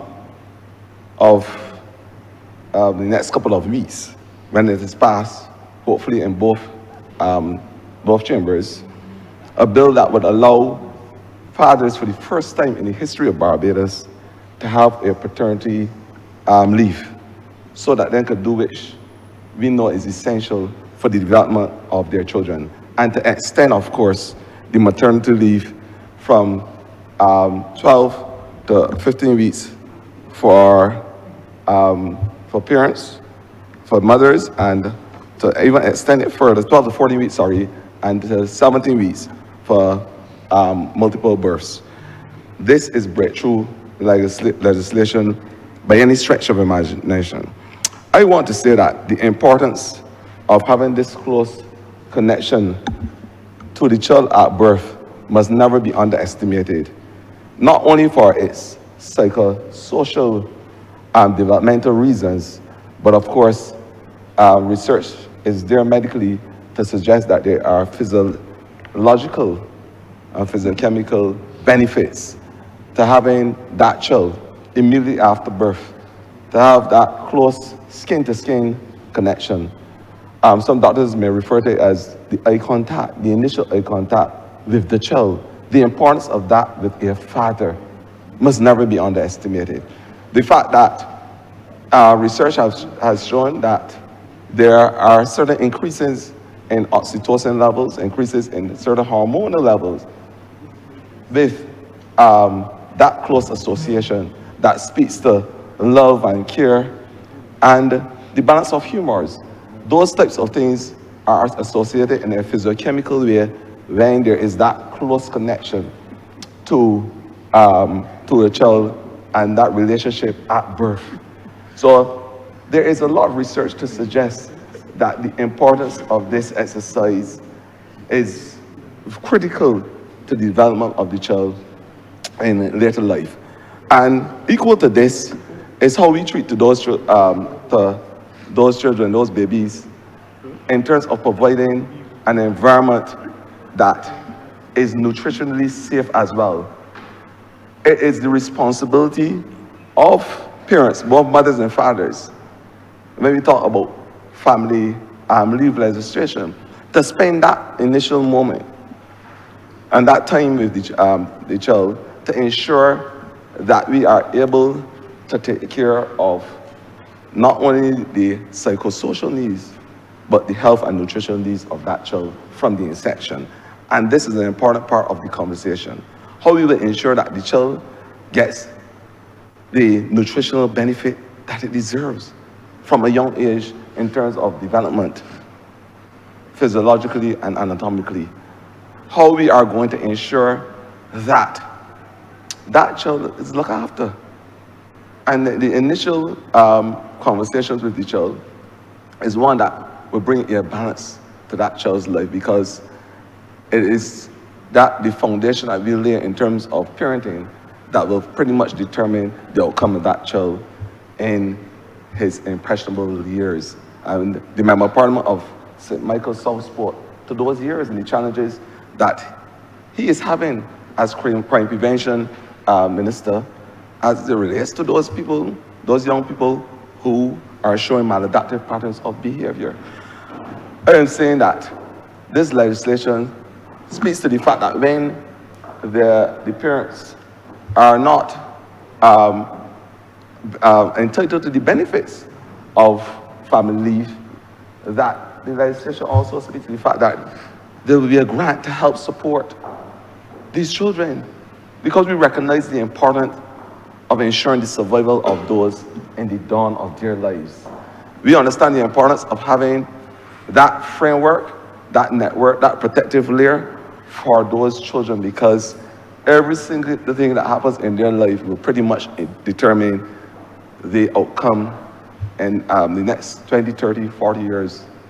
And then they are expected to give a contribution to the building of this country. This is an important piece of legislation. I want to say that the minister also in the legislation alluded to the fact that even self-employed persons, once they are paying their benefits, can even apply for the family leave and to be entitled to get all the provisions of this legislation.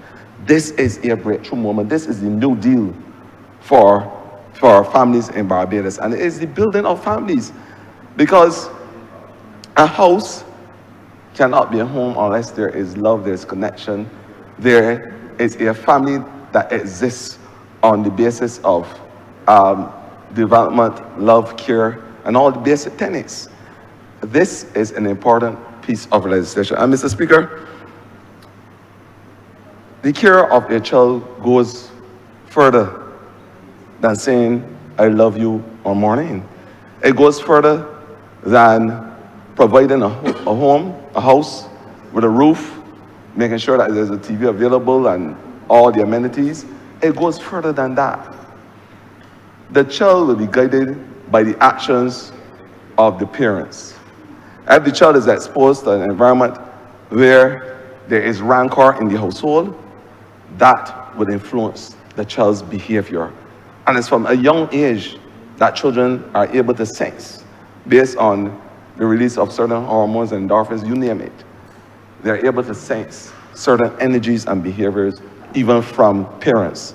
So it's incumbent on parents to be able to exercise in the household that love and care and that balance of humors that are expected to help in the child's development.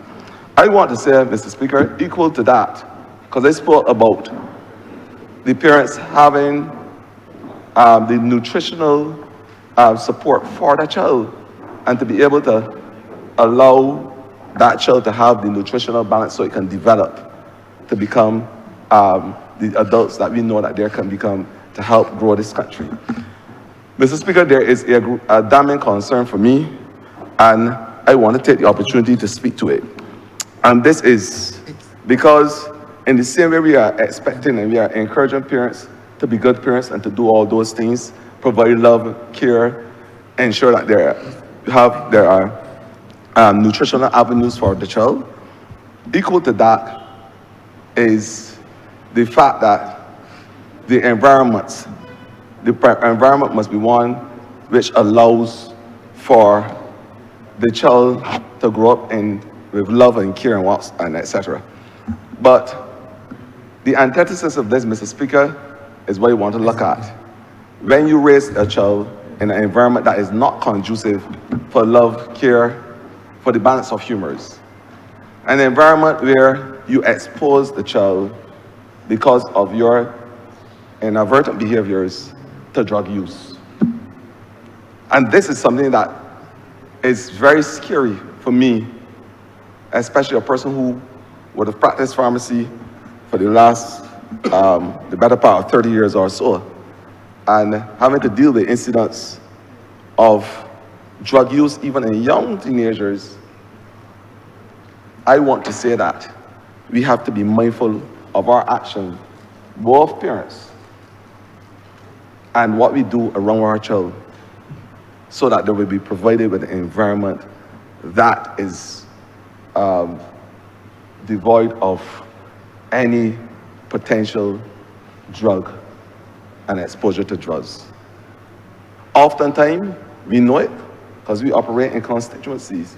There are parents who would smoke in the same environment as the child, whether it is a newborn child or a child a couple months old.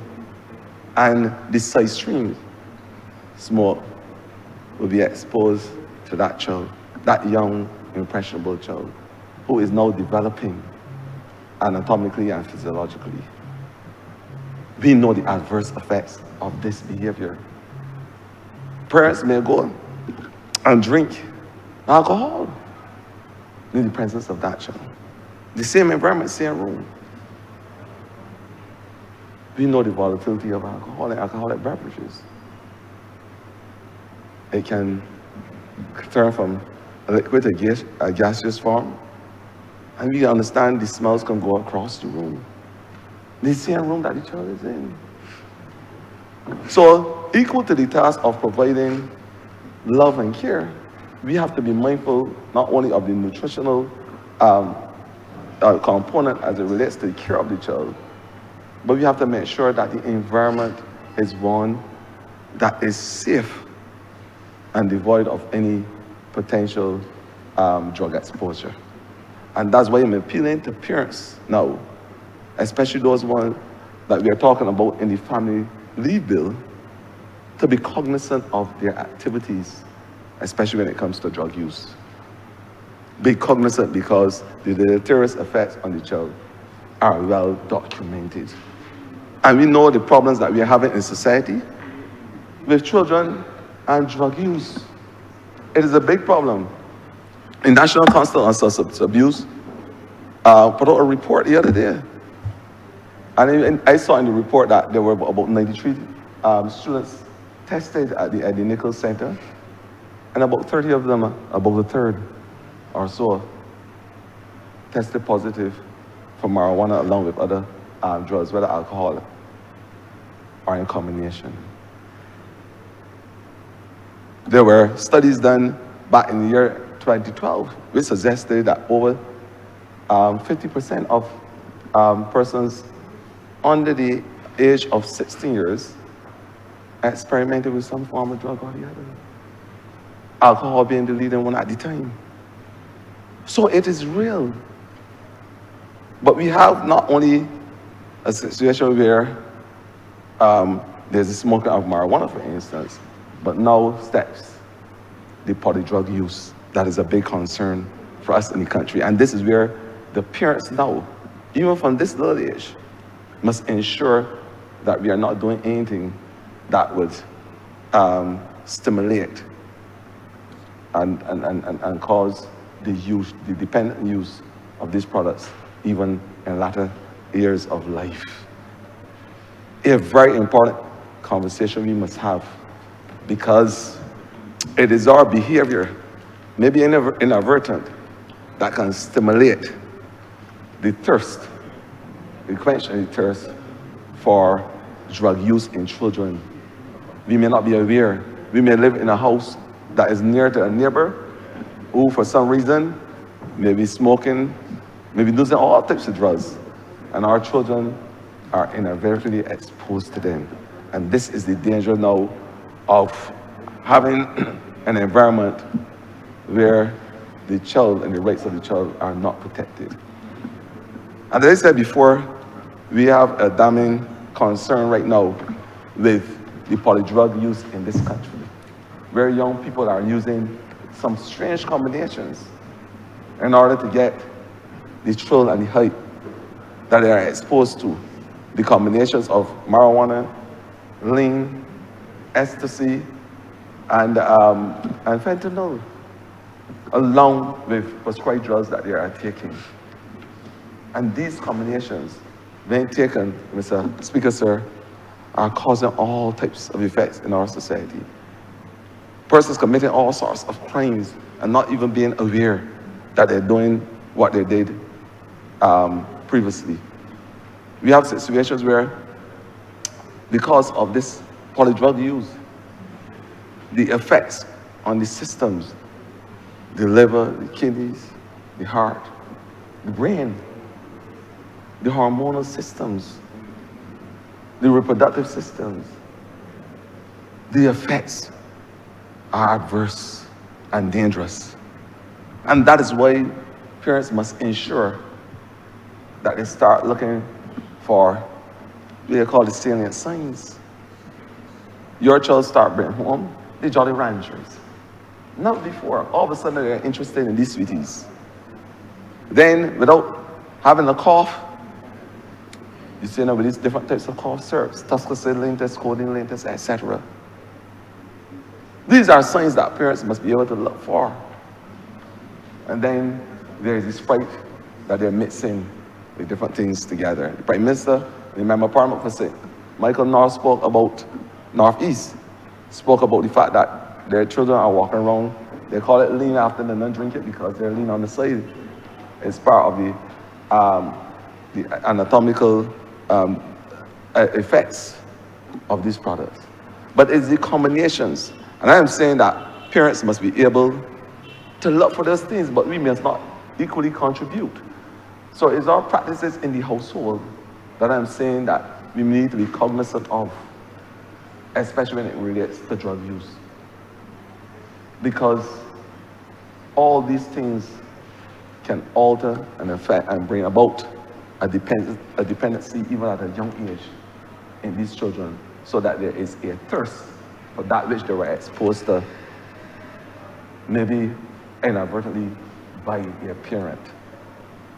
So we have a new task as parents to ensure that our children are not exposed to these drugs that can cause harmful effects, not only in the body, but cause them to do things that they may not associate with themselves with normally.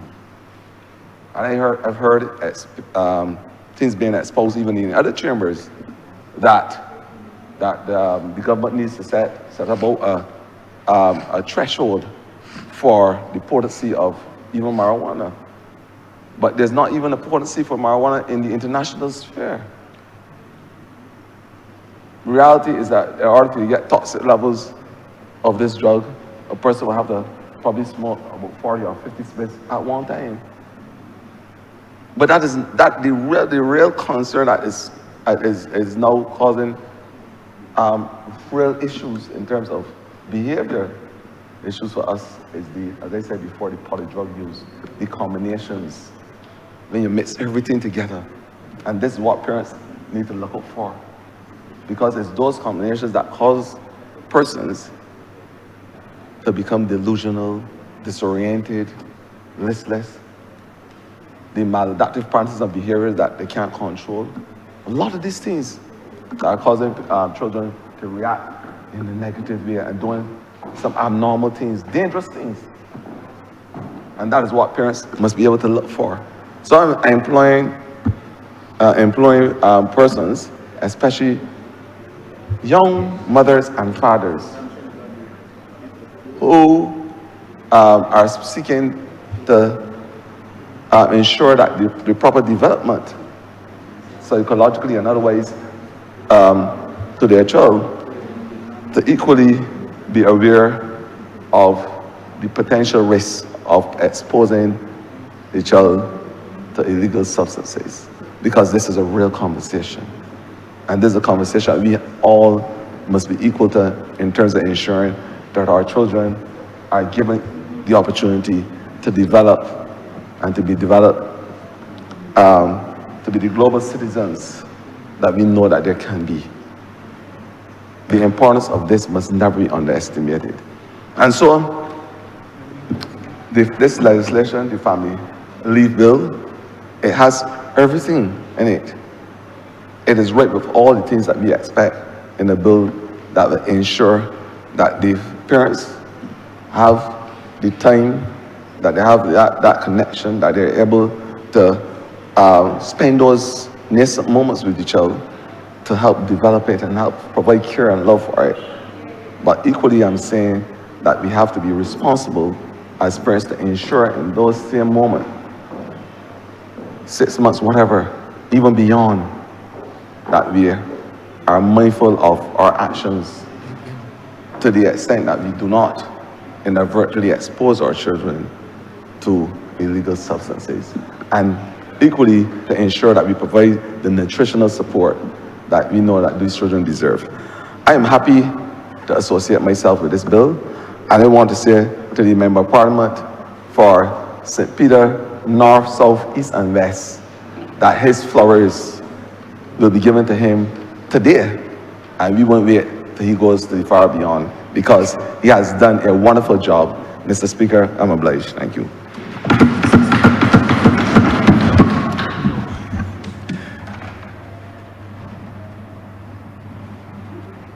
All member for St. Peter. Thank you very much, Mr. Speaker. I rise to wrap up with mixed emotions. I heard a lot about flowers, but I'm at this point not really thinking about me. I left this honorable chamber after being subjected to something that I would prefer. The Spirit just told me not to say what I wanted to say. But I was subjected, and not just myself, but all of us in this chamber, including the public officers, were subjected to a diatribe, meandering, nonsensical, all the negatives that you could imagine. But Mr. Speaker, on my way to the dining room, I passed the wall which has a television screen. The now Right Excellent Errol Walton Barrow was sharing some thoughts. A video clip was playing. And it occurred to me that the leader of the opposition, the honourable member for Christchurch South, spent an hour in here this morning trying to pull down the legacy of Errol Barrow. He spent an hour attempting to destroy the legacy of Errol Walton Barrow. And that disturbs me. It disturbs me. While attempting to say that we have brought into law this matter of 12 months employment in order to be eligible for the benefit, maternity, and no maternity and paternity, he is destroying or attempting to destroy or castigate Errol Barrow, because it was Errol Walton Barrow who put that stipulation in the Employment of Women Maternity Leave Act of 1976, July. It was the leader of the party, the person who formed the party that the honourable member now leads, attempting to destroy the legacy of a great man, Errol Walton Barrow. And I have to say to you and to the chamber through you that every country with paternity leave and maternity leave have stipulations for some period of time that a person has to be employed in order to benefit from the maternity leave or the paternity leave. It is nothing new, but it is certainly nothing that we have introduced. His party, when in government in the first half of 1976, instituted this stipulation. He also continued to attempt to destroy the legacy of Errol Barrow by suggesting that we have created an offense. And he portrayed it in a very nasty is not probably parliamentary. Strange is parliamentary, but strange is not, but I don't want to say strong enough. It is not representative of what he was trying to do. I want to be fair to him. I want to be fair to him. It was repugnant to suggest that, you know, we heard things like criminalizing sex and pregnancy. We heard that the pregnant woman can go to prison.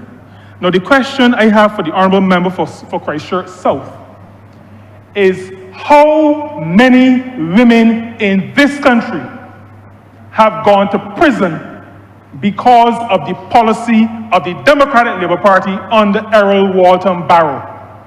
In that legislation, Mr. Speaker, there is the provision of a fine and 12 months imprisonment for the same offenses that we have brought over into this new bill and hopefully into the new act. Nothing new, a sinister attempt to destroy the legacy of Errol Barrow. The Employment of Women Maternity Leave Act is a Democratic Labour Party piece of legislation. And I thought that I was clear to say that. I don't like ambushing anybody. I was very clear. You know, this is not a political matter. Otherwise, I would not have given any credit to the Democratic Labour Party to say that there is the consensus that the Democratic Labour Party brought the maternity leave. We have now introduced paternity and we've extended maternity. Governance is about a continuum. But the Honourable Member continues his practice, as terrible as it is, in turning every debate into a purely partisan debate. The terrible thing about today is that while he turns it into such a partisan debate, he is attempting to establish himself as the preeminent leader of the Democratic Labour Party and destroying the legacy of the great gentleman who formed the party. Despicable, Mr. Speaker. And I'm not going to spend any more time on that. Not a word about the fact that the matter, the leave is a good thing, but just attempting to destroy the leader of the party he now claims to lead. I am thankful to my colleagues who contributed to this debate. Once we came back from lunch, the debate resumed a level of richness, which stopped after I gave my presentation, and I'm not praising myself, but the challenge that I have is that my parents have always taught me, don't compare yourself to the lowest common denominator, because however you look at yourself, if you compare yourself to the worst, you're going to come out good.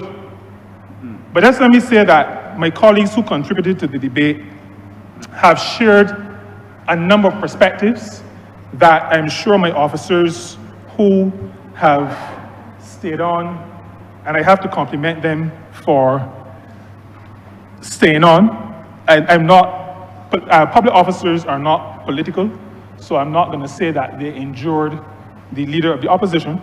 They stayed on because they wanted to hear the fullness of the debate. They have taken notes. This bill and this act, when we've completed the process, is not the end of the road.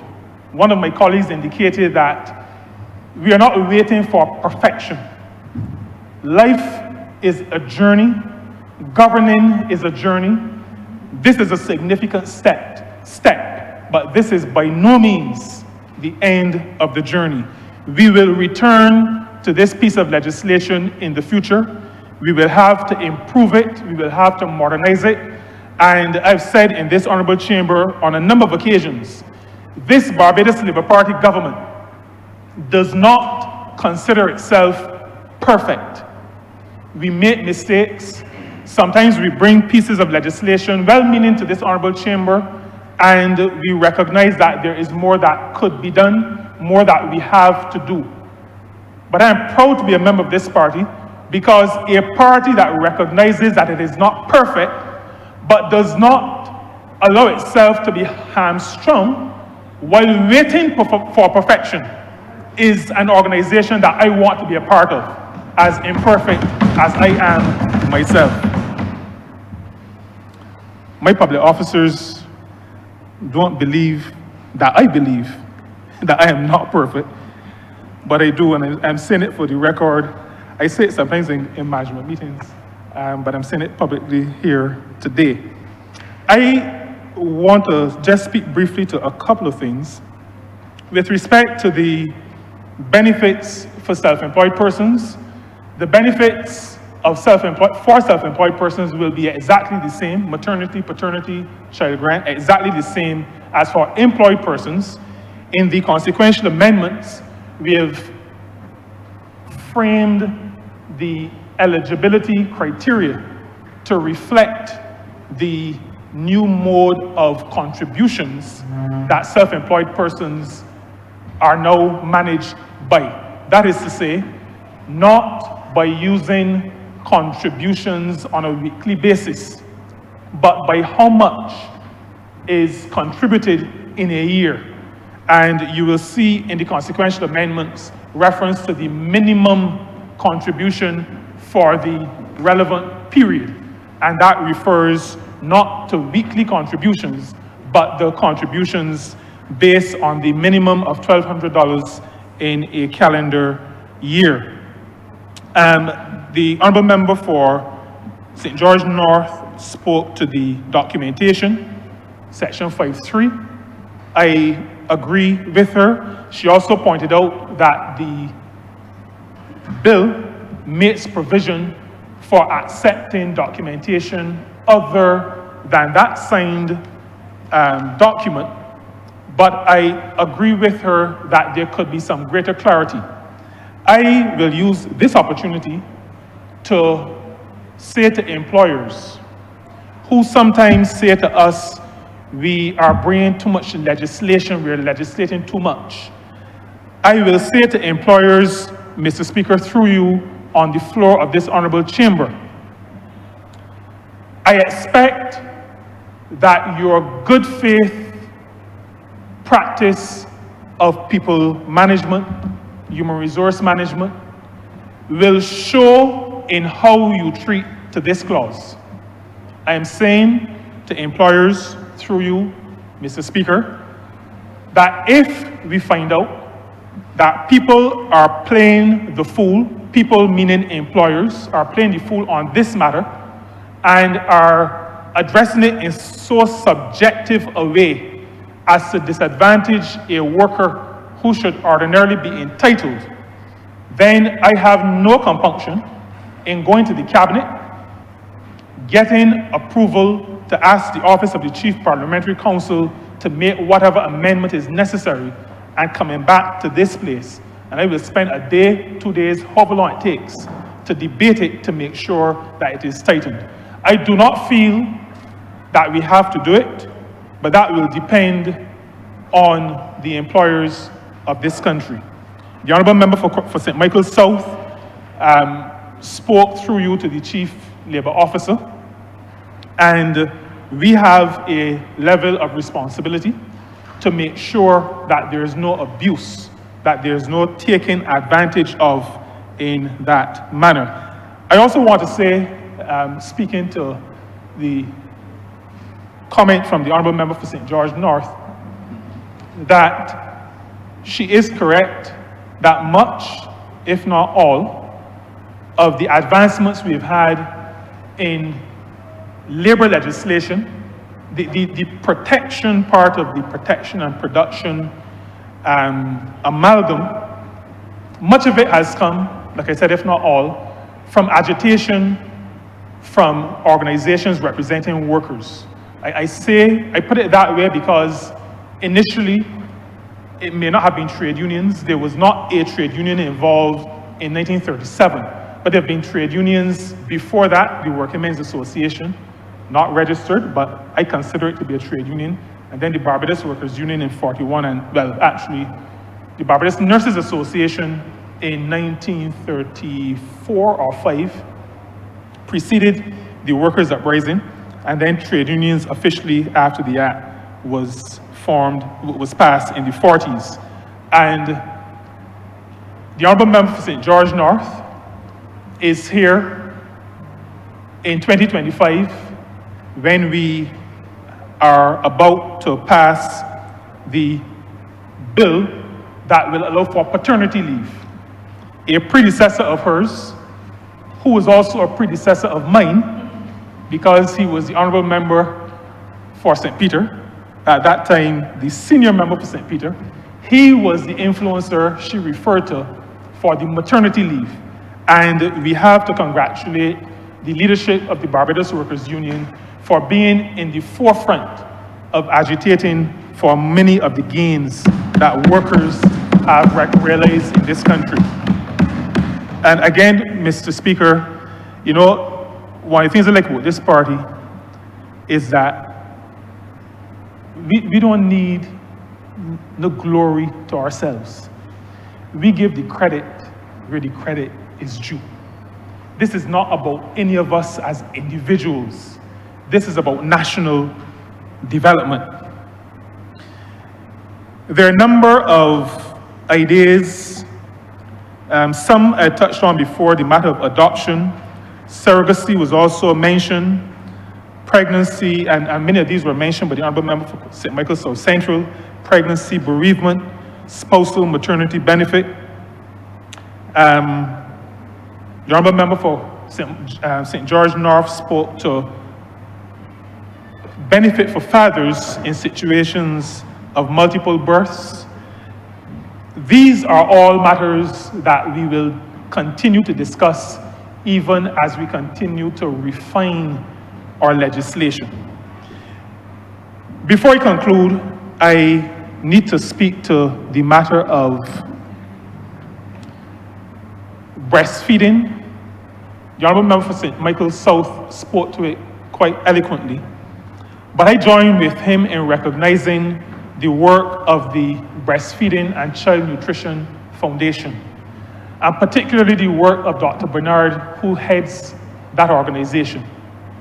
She and her colleagues in the organization have done sterling work in recognizing the value of parental involvement, maternal involvement.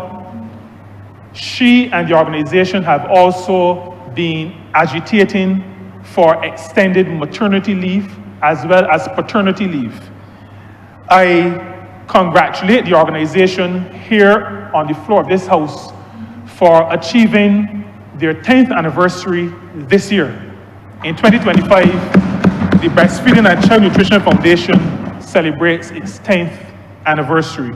And we have committed ourselves as a ministry to supporting their work, to doing all that we can to encourage employers, business places, to facilitate mothers in expressing milk, storing milk, wherever possible, providing the facilities that allow for the complete raising of children. It is not just time on its own. It is not money on its own with respect to payments or grants. It includes the ability to breastfeed and all the benefits we have heard when the member for St. Michael South spoke. So, Mr. Speaker, having responded and shared my thoughts from the perspective of wrapping up, I will conclude by again thanking the officers of the Ministry of Labour, Social Security and the Third Sector. The Acting Permanent Secretary, he is here, and his team, some of his team, the CEO of the National Insurance and Social Security Service and some of her team. They're also still here with us in the chamber. The length of time they're here is reflective of the kind of work that they put in to keep the ministry going.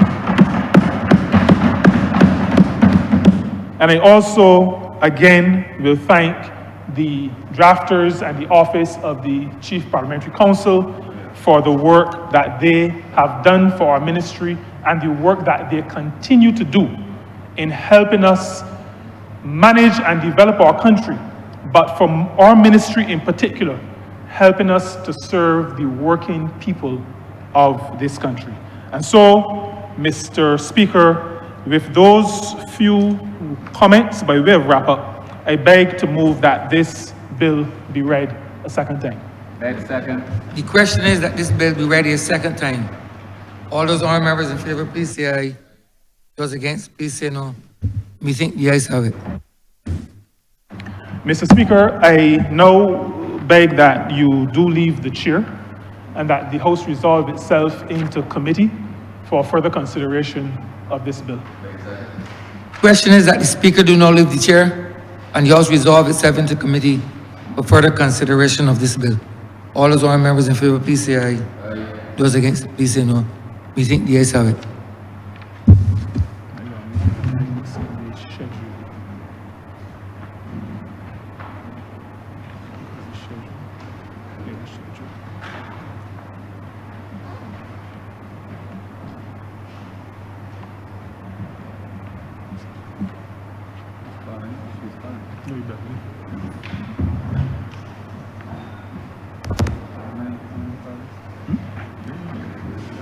Yeah, sure.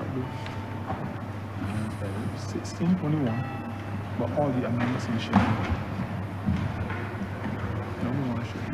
So I don't think we can call it, but I don't have parts. So I don't know what we can call it. I want to fight it.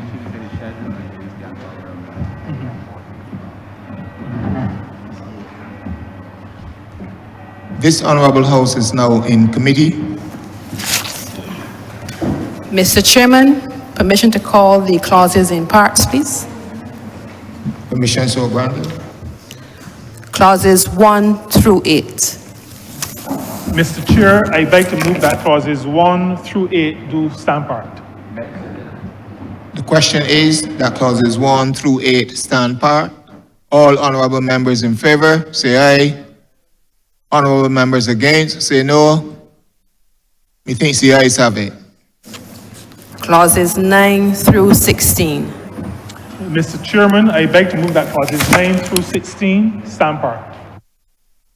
The question is that clauses 9 through 16 stand part.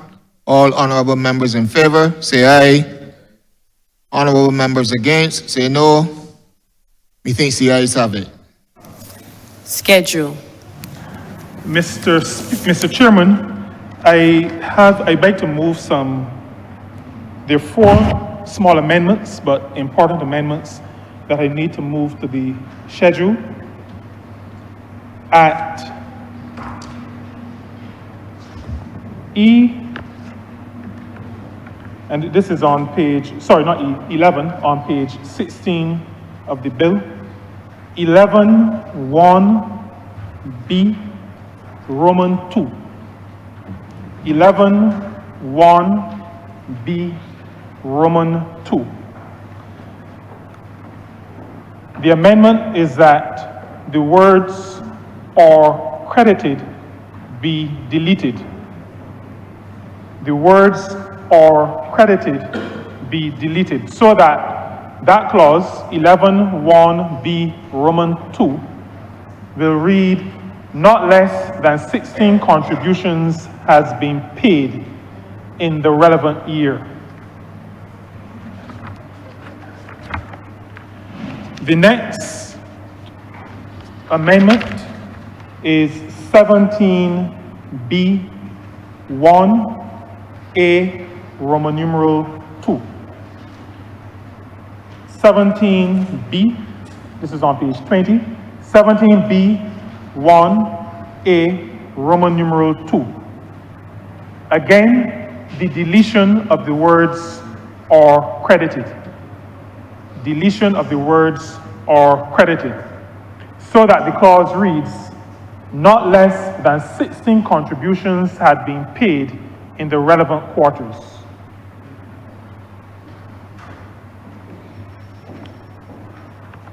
Also on that page, at 17B(1)(b), Roman numeral 1, there's the word PAIN. That should be deleted and replaced with PAID, paid. This is at 17B(1)(b), small b, Roman numeral 1. Replace PAIN with PAID. And the final amendment will be on page 23. This is 17D. 17D 2A Roman numeral 2. 17D 2A Roman numeral 2. And at the end of that clause, where there is currently the word and, that is to be replaced by or. Delete and, A-N-D, and replace with or. And with those amendments, Mr. Chairman, I beg to move that the schedule, as amended, be the schedule to the bill. The question is that the schedule as amended be the schedule to the bill. All honorable members in favor, say aye. Honorable members against, say no. Methinks the ayes have it.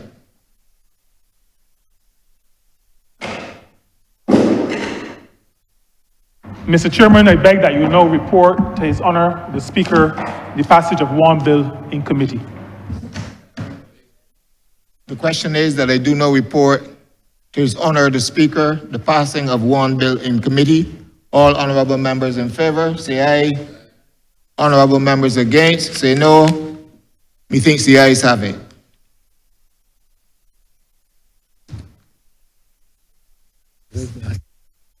Chairman of committees has reported the passing of one bill with amendments in committee. Honourable Member St. Peter. Mr. Speaker, I beg to move that this bill be read a third time. The question is that the aforementioned bill be read a third time. All those honourable members in favor, please say aye. Aye. Those against, please say no. Methinks the ayes have it. Mr. Speaker, I beg that this bill do now pass and be cited as the Family Leave Act 2025. The question is that this bill be passed and so cited. All those honourable members in favor, please say aye. Those against, please say no. Methinks the ayes have it. This bill is passed and so cited.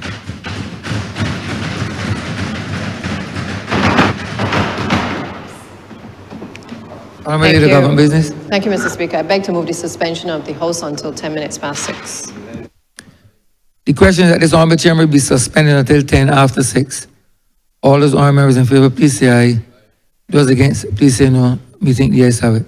This honourable chamber stands suspended until 10 minutes after 6.